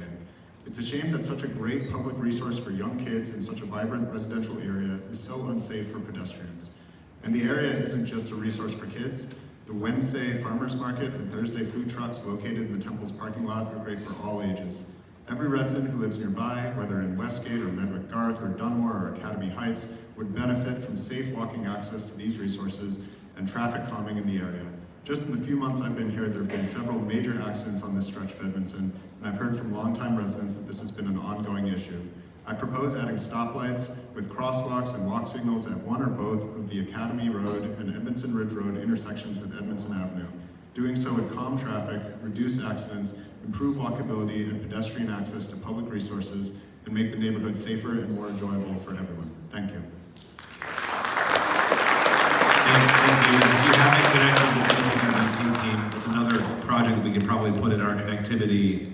I gotta make sure I add that to the presentation next year, our street and sidewalk connectivity program, but we'll make sure that we get that as part of the locations that are being analyzed for them. And also just want to add, thank you for coming here and letting county executives folks know about it. We flagged it and been discussing with the department too, just about Edmondson Avenue, that stretch there, and proposing some suggestions and also working with the department on what can be done on Edmondson Avenue. Not just traffic calming, but also long-term fixes to the speeding on that stretch. Thank you, and welcome.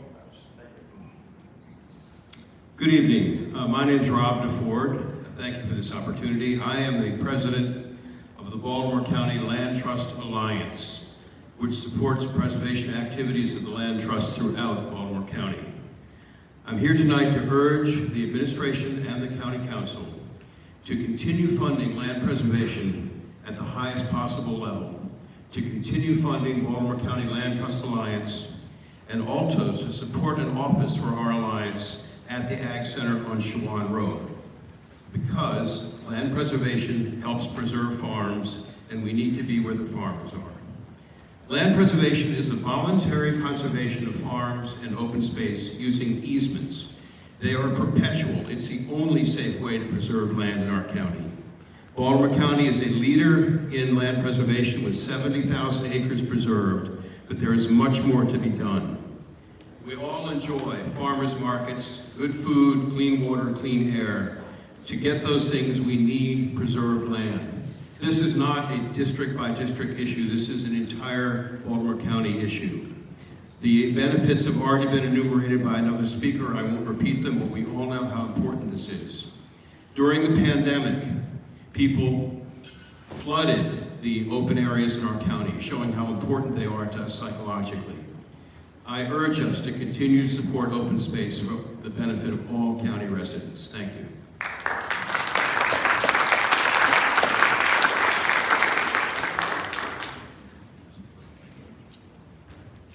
Hi, I'm Bill Carter, Vice President of the Health Recruitment Association. Thanks for having us here and giving us the opportunity to bring up some concerns that can be alleviated by investments from the county. You can hand that to him, please. Might clarify a little bit. Sure. Potomac Avenue runs parallel to the Amtrak tracks in our neighborhood, and portions of it have either deteriorating or an absence of sidewalks. A 1,000-foot section of the sidewalk at the northern end of this road approaching the Elthorpe Post Office, and a 500-foot section of the sidewalk at the southern end of this road near an Elthorpe Mark train station are needed. HIA, the Improvement Association, has been advocating for these two sections of the sidewalk for many years. and has been assured by previous council persons that sidewalks would be installed. This has not happened. Now that the pandemic is waning, more and more people are riding the MARC train, and these commuters, many of them local residents, are using this station. The main entrance to the train station is on Southwestern Boulevard, which has complete sidewalks and is used primarily by people who drive to the station. But there is also an entrance on Potomac Avenue with Kiss and Ride area. The neighborhood side of the station has non-contiguous sidewalks. Residents must walk in the street to access the station, and especially with increased traffic during rush hours, this is a safety concern. Exacerbating this problem will be the additional influx of residents from the proposed development Forge Overlook. HIA has repeatedly pointed out the inadequacy of existing sidewalks in this 130-year-old community throughout the development process. HIA is concerned that the county will fall short of protecting and preserving the quality of life in this community. If Baltimore County truly strives for walkable communities, particularly in the vicinity of transportation hubs, then investments must be made.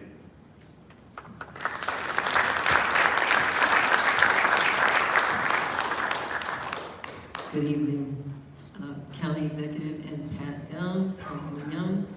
My name is Nancy Goldring, and I am here to rally the cause of green and open space in the name of the Marilyn Lynching Memorial Project and their Truth and Reconciliation Park for, as this other gentleman mentioned, passive recreation. It's wonderful to visit this Catonsville and learn so much about what's happening in other parts of the county. Thank you for your consideration. We will, unlike this other guy, need money.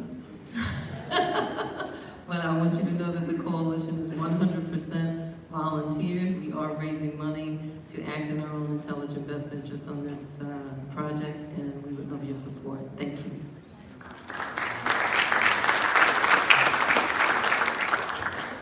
Hi, my name is Robert Sando. I'm a very long-time resident of Catonsville, born here, raised here, high school, the whole bit. I live right in the heart of Catonsville. As I have a new puppy and I walk through the neighborhoods, I realize that, you know, my street, Oak Drive, is the only one that has never had curbs, sidewalks. I mean, the place is a mess compared to everybody around us. These are 100-year-old homes that every new person that's come in has made a major investment in. It's a beautiful neighborhood. But when you look down, you see a hodgepodge of this guy has this kind of sidewalk, this guy put in a curb, this guy's got over here's got nothing, sitting on $600,000-700,000 homes. And I've been there in this neighborhood for 40 plus years, and we've asked year after year after year as we watched every other street in our area get, and I know this isn't a big deal, I mean, all these other people, I mean, the school, my wife's a school teacher, but, you know, for the 24, 25 homes in that area, we've made a major investment. All we want is some sidewalks, the streets that are all dug up. The other street that Paul lives on too is Magruder. It's all torn up, and it's a major thoroughfare. It runs right parallel to Frederick Road. I mean, in the heart of Catonsville, when you walk up to all the restaurants and everything constantly. So after asking many years why, I figured, what the heck, I'm gonna come down here and ask, why can't we get some daggone roads and gutters and sidewalks? That's it. What we're here doing, we'll make sure the team takes a look at it as part of the budget process and as part of our existing reviews. I will just say, I actually love that we do this because you all get a chance to sort of experience sort of the wide range of community needs, and candidly the fact that we haven't invested enough in many of the places for many years. I think these conversations, candidly, it's the cumulative impact of not investing enough for some of the community. So we are doing our level best to try to balance all the requests so that we are digging out of that. But I really appreciate the fact that you all are raising them for Councilman Young and for myself, and for, frankly, for our department heads, that we understand and we're hearing directly what those needs are. So thank you. And please don't leave before talking with Kathy or Iman in my office. We can get together. Iman and Kathy. Everybody remembers Kathy. She stayed on from Councilman Cortez. And Margaret Stokes, who is sitting right there. Hi, I'm Stephen Milano, and I've been a volunteer at the Benjamin Banneker Historical Park and Museum for about 14 years now, and recently involved in some astronomy programs there, and gotten to know some people from the past that I'd like to have talk to you today.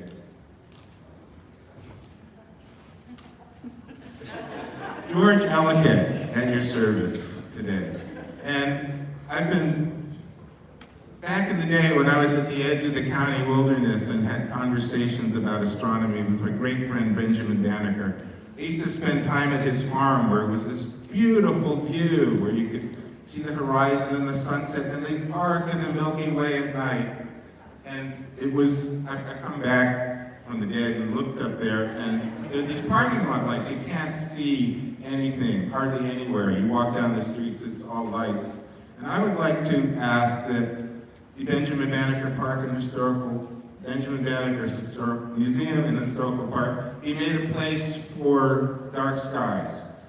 There's some lights that have been, we've got access to switches now to turn off, but there's more that we could do to make it a place where people can enjoy the night sky. And I'd like to explore more broadly where there is places in the county where dark skies are available for appreciating the sky. And thank you for the money you did spend on Banneker with repairs this year. It needs to go forward, and there would be more things that can be done there. So thank you.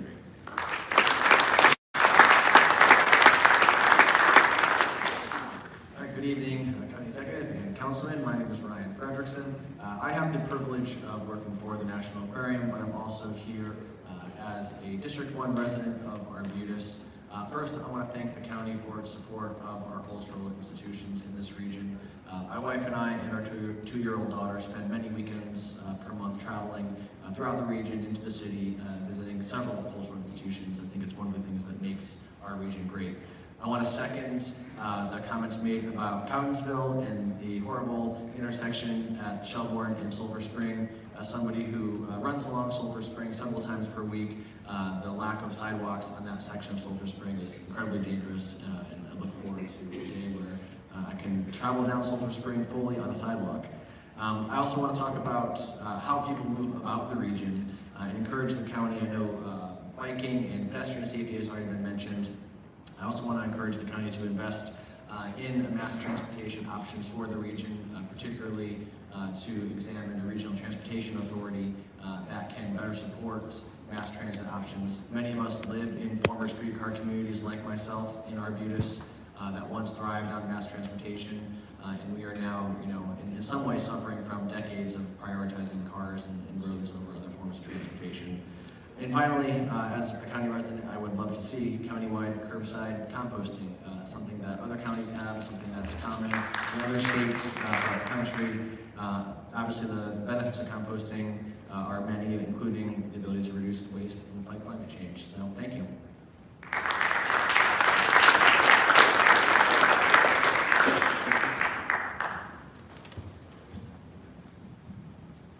Good evening. My name is Pat Dempsey. I'm a volunteer and a board member at the local food pantry here in Catonsville Emergency Assistance.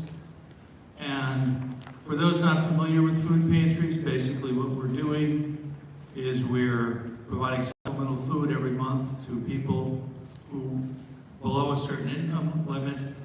The limit usually is often called the asset limited, income constrained, and employed in many cases. Most of our people are retired on a fixed income, disabled on a fixed income, but many of them are out. They're working and they still can't make ends meet. And I wanted to just let everyone know, in the past few months now, the Maryland Food Bank had been getting substantial federal support, and they were able to give us free food. That ended in January. In February, the Supplemental nutritional assistance program staff, they lowered their amounts from the pandemic highs. The same income people have been getting hit with inflation, they're spending more and more for food. So that for the food pantries within Baltimore County, not just CEA, but everybody, I think we're seeing something similar to what we're seeing at CEA. In July of 2001, we helped 105 households. In June of 2022, we helped 189 households. 6 months later, in December, we helped 207 households, and we're pretty sure that there's at least 80 other households that we could go out and get applications for immediately, but we're busting at the seams. Councilman Young, in his prior position, helped us with a grant and everything else for a new building, which we're moving forward. However, I'd just like to say on behalf of us and all the food pantries within Baltimore County, to keep us in mind when you do your budgets, because it's helping a lot of good people.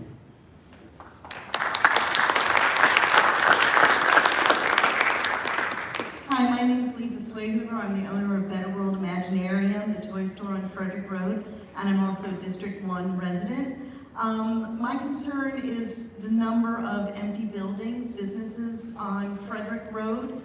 We have this new vibrant arts district, but on a weekly, monthly, daily basis, I have people who come into my store, most of them women, who say that they would like to start their own business, but they can't find space, they can't afford rent.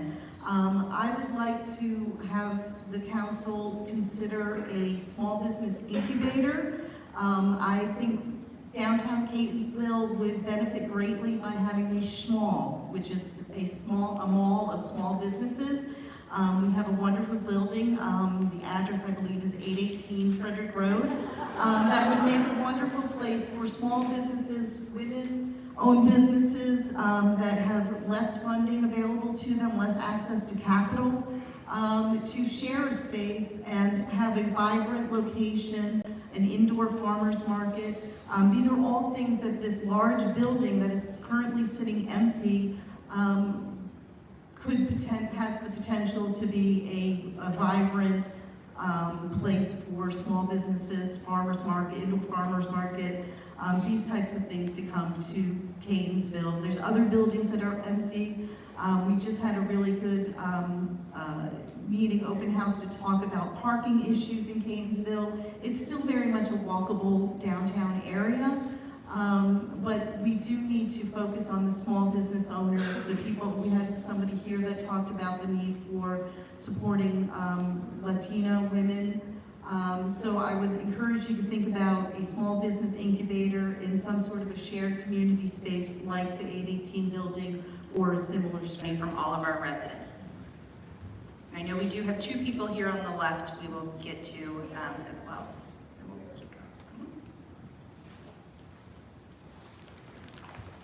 Hello, my name is Boomer and I go to Woodlawn Middle School. And many students, including me, have outdated and superused computers that don't correctly work. Sometimes have to be repaired multiple times a year, and some people can't even do their work on their computers because they can't connect to the internet or even type. Not just computers, even papers. Sometimes there's multiple colors because we don't have printing paper. This makes us fortunate people that can't buy new school computers, since we can't have computers owned by school and not be able to work properly. I hope that with this you can try to fix this ongoing issue.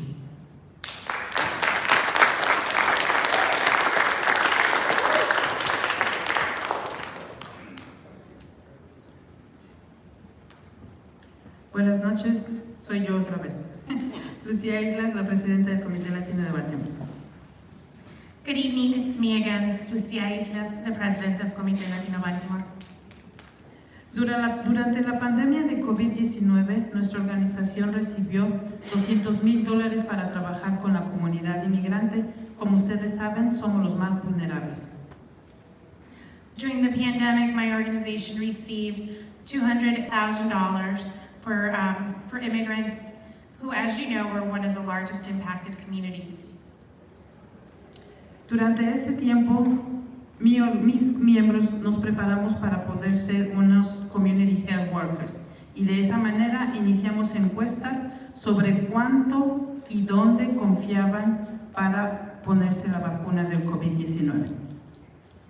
As part of our work, the members of Comité Latino became community health workers, and we were able to go out into community and take surveys to see where folks felt comfortable getting vaccinated and getting information.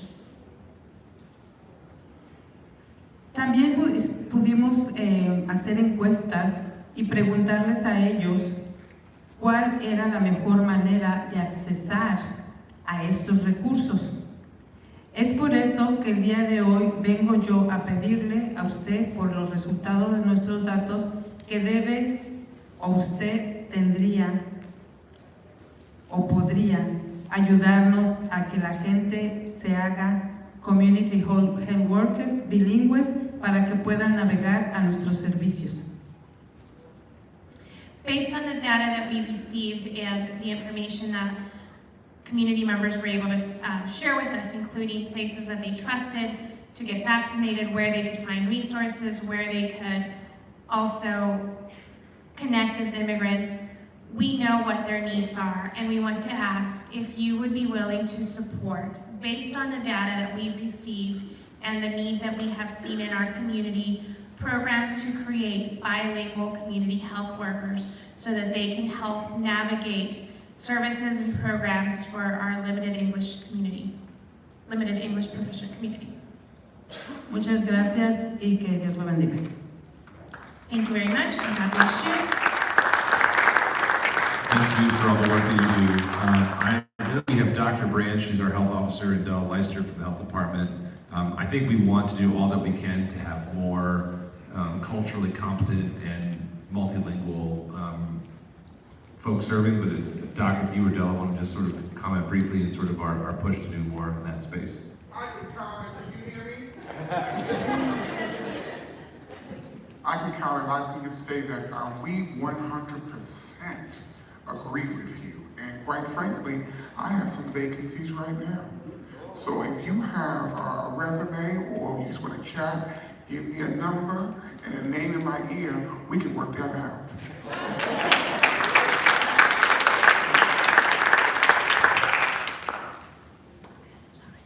Buenas noches, mi nombre es Perla Hernández, residente en el condado de Baltimore por 7 años. Good evening, my name is Perla Hernandez. I am a county resident for 7 years. Con 3 hijos, uno en la middle school, una en la high school y otro en elementario. With 3 children, 1 in elementary, 1 in middle, and 1 in high school. Mi sentir es este. Entiendo que una de las cosas más importantes es la educación. He escuchado muchos maestros aquí y muchos maestros se están yendo de nuestras escuelas y eso no es justo. Y esperando que se vayan nuestros maestros, vamos a estar bajo la sombra y vamos a seguir que nos sigan considerando como escuelas mediocres cuando tenemos excelentes elementos y tenemos un gran condado. So I'm here to ask you, what is it that you're going to do? What is it that you're going to commit to so that our schools can improve? Because our schools should not be considered mediocre schools when we have the capacity and we have teachers, when we have the resources to improve our schools. So as a parent, can you tell me what you will do to improve our schools, because our immigrant and new arrival students also deserve and need schooling? Y sé que el tiempo se está terminando, pero quiero decirles, yo quiero decirles esto. Yo sé que ustedes aprueban el presupuesto, pero ¿cómo podemos mejorar a Baltimore?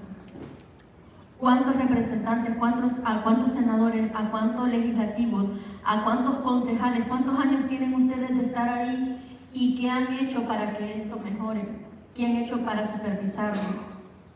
Si hiciéramos la mitad del trabajo que hacen muchos y hiciéramos más outreach, si el sistema educativo hiciera más outreach y no estuviera en un escritorio sentado y comenzaran a trabajar, así como el ejecutivo del condado trabaja desde temprano, creo que esto mejoraría. Y yo creo que él sería, y él es un excelente ejemplo para que todos lo sigan y que mejore esto.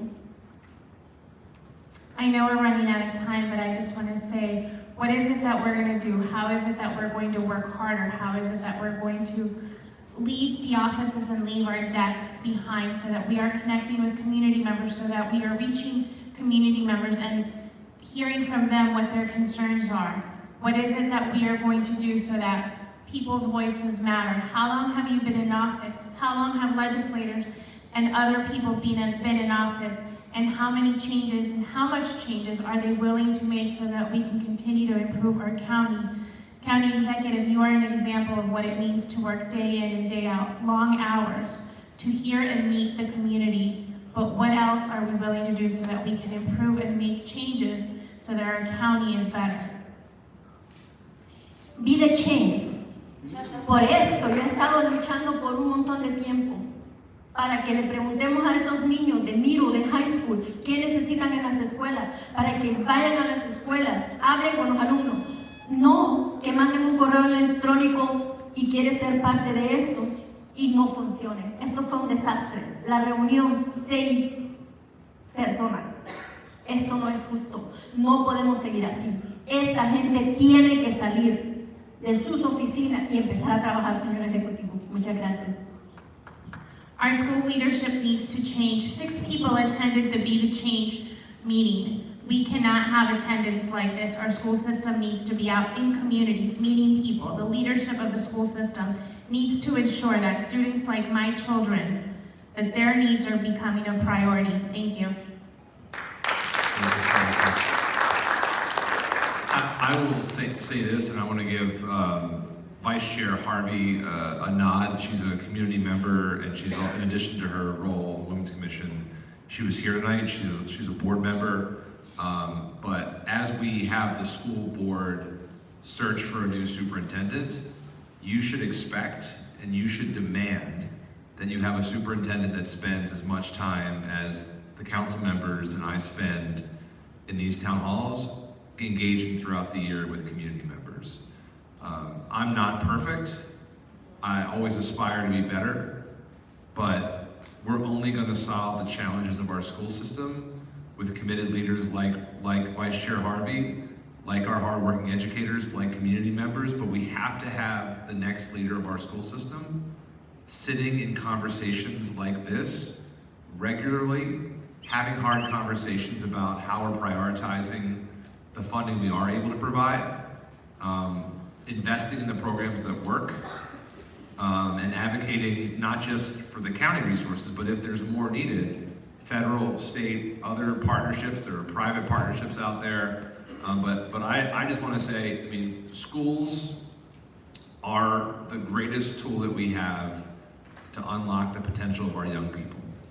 And we need leadership, whomever that is, to be having these conversations regularly and throughout, particularly as they start in that role. So I want to just, I know it's getting late, but I want to emphasize like just how important it is that we have our school leadership also really engaging in these conversations with us. So, thank you.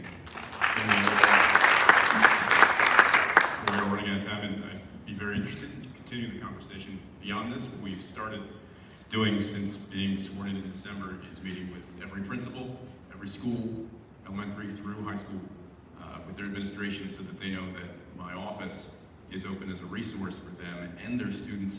And as I figure out in my new role, because we approve the budget, we don't have a lot of maneuvering when it comes to how they spend their money, but what we can do is within our district, engaging with our schools and supporting them and their students, engaging with their SGAs and working with PTAs. And we're setting that building that relationship now so that when a problem happens, we're not a foreign entity. We've already been there and we've been talking and making sure that the students feel supported. And I'll just say this, so I know we're running out of time. With all of the issues that we're aware of related to teachers and related to folks going to other jurisdictions, there hasn't been one school that I've been to where teachers aren't proud of their kids and they're not proud of their school. They do what they can with what they have. and they can do so much more if they had all the resources they ask for. And so with that, we'd love to continue the conversation. Buenas noches, mi nombre es Carlos. Good evening, my name is Carlos. Una vez más estoy aquí por mi comunidad, porque quiero que sepan que mi comunidad ha sido afectada por la pandemia y muchos de ellos fallecieron y no tenían dinero para repatriar los cuerpos. I'm here once again to speak on behalf of my community. As you know, my community was heavily impacted by the pandemic. Many of them passed away, and many of them were not able to send their loved ones back home. Y yo vengo a pedirles a ustedes que se pongan la mano en el corazón y vean a nuestra comunidad también, porque pagamos impuestos, pero no tenemos derecho a un seguro médico. ¿Por qué? Porque somos indocumentados. I want to ask that you put your hand on your heart and really look at our community. Look at the people that are undocumented, and because they're undocumented, they don't have access to health care. Y lo que queremos es que pongan clínicas de salud a bajo costo. Yo tengo una niña con discapacidad, tiene Down síndrome, y si yo no estoy bien de salud, no la voy a poder educar a ella. I want you to consider creating and making affordable community health clinics for people to be able to access health care. I have a child with Down syndrome, and I cannot afford to get sick, because if I get sick, then I can't continue educating my child. Porque aunque no somos residentes ni ciudadanos, pero pagamos impuestos. Y yo creo que es justo nos den unos servicios también a nosotros, porque después de la pandemia hemos acarreado muchas enfermedades. And while we may not be U.S. citizens, we pay taxes, and we are community members here. And as you know, the pandemic also brought to light other health issues and other problems that many of us have.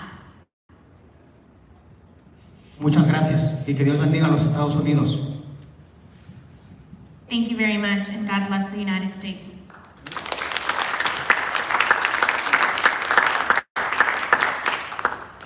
Good evening. I'm going to give Juliana a break. I'm a longtime resident of Baltimore County. I went to high school in Baltimore County, but I work in Baltimore City. So I have a unique perspective. I see the difference between language access for members, the community members in Baltimore City and Baltimore County. And so, although you're moving the needle a little bit, thanks to Juliana is not enough. One person is not enough. Councilman, I'm very happy to know that you have bilingual staff, and your staff is not Spanish speaking, so that's awesome, because there's not only Spanish speaking immigrants, so it's good to know that people are aware of that. So the other thing is I want to encourage some kind of training in schools, like CP training, so that you have bilingual staff when they graduate, so that they can come and they can work and fill in all of these positions that are needed, all of these spaces that are needed in the community. But I want to say that in the past since Juliana has been here, I have seen great improvements. One of them is the translation tab on your website, and you moved it from the bottom to the top of the page. And even though that was a little tiny thing, it made a big difference. So we want to thank you, and again, we want to remember, as you're doing your budget and you're preparing it, make sure that you have in mind language access, because, and not just Spanish, please. There's other languages, there's a lot of other languages being spoken in Baltimore County. Thank you.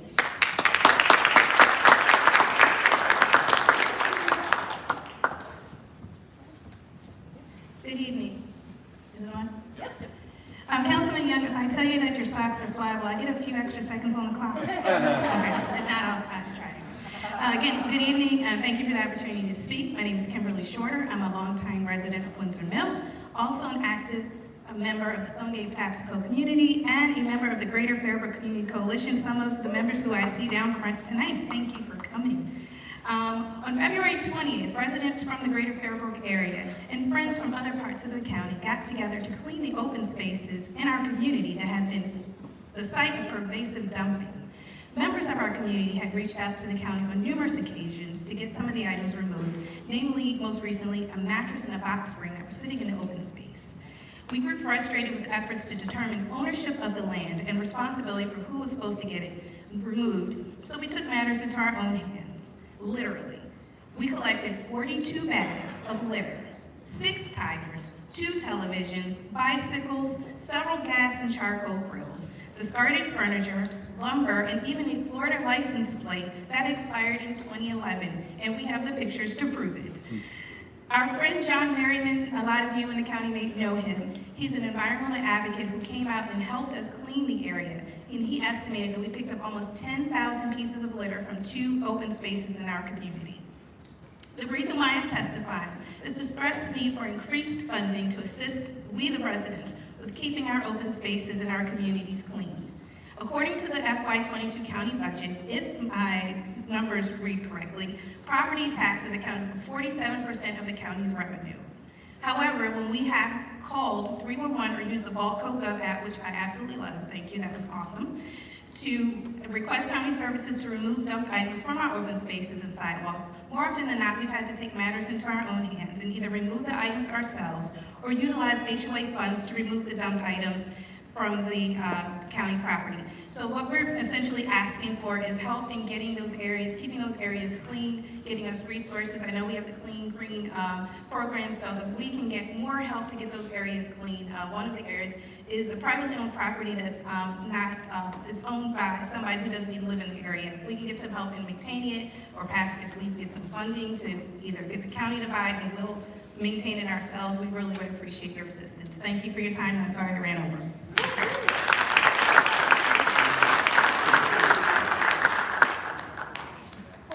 One more.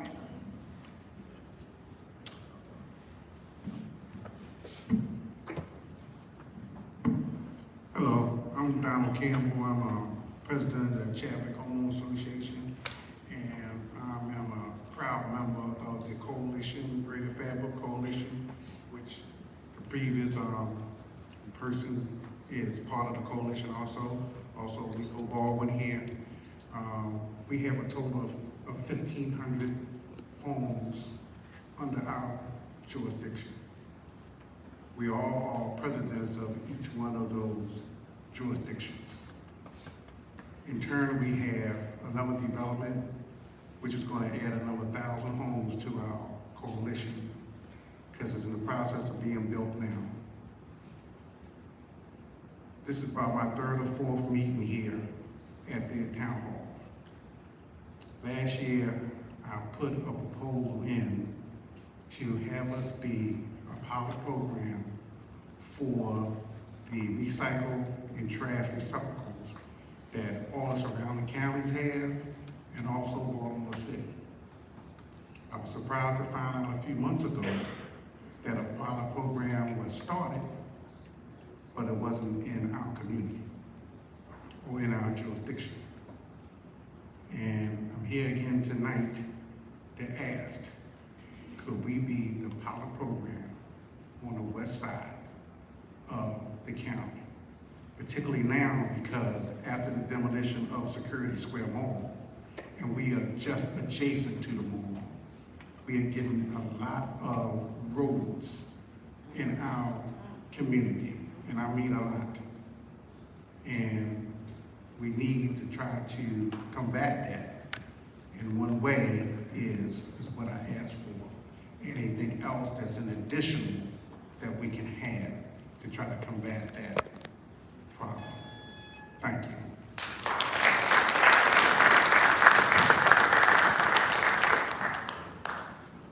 I guess I'll be the one to close it out. Everyone looks sleepy, but I'm gonna try to get this out. I just want to thank everyone for coming out. I am also in the Windsor Middle. We deserve more in 21244. So I always hear about 21228, which is behind us, or 21207, which is down the street, but I'm 44, so you guys want to hear more from me. With that said, oh Johnny, I'm sorry that you lost. Milford Mill did win the championship. I know we win it every year. But anyway, I want to just ask if we could, we're getting, as Donald said, another, probably 1,000 more communities are coming on the Johnny Cake Road. And we only have two elementary schools, and they're way overcrowded. So before anyone builds or anything, I think it would have been appropriate to come to the community and see what the need would have been before they built all these homes. We're running out of space, we don't have any. With that said, also, Johnny Cake Road, we need some type of, I don't know, traffic calming, something going on that leads down to Patapsco State Park. It's a roadway, it's a runway, it's a highway, it's whatever you want to call it, but it's too fast and we have a lot of walkers in the area, so we need some type of traffic calming on Johnny Cake Road side. I know it's 3 Johnny Cakes, but we're the one that leads to Patapsco State Park, Ellicott City. And also, with Ellicott City, most of our spending is going to Ellicott City because we don't have anything in our area. So when we're considering these things, please keep in mind that Windsor Mill is right there and most of our money is dumping into Ellicott City. Anything else, I just want to close it out. Thank everyone for coming out. This is a huge turnout that I've seen. I was at, we went to another meeting yesterday, Monday, we went to a meeting, or Tuesday, Annapolis, and it wasn't a lot of people there, but it was large, but we spoke out there too. So just in case you hear it, out of respect, we did open our mouths quite a bit over there as well. Thank you.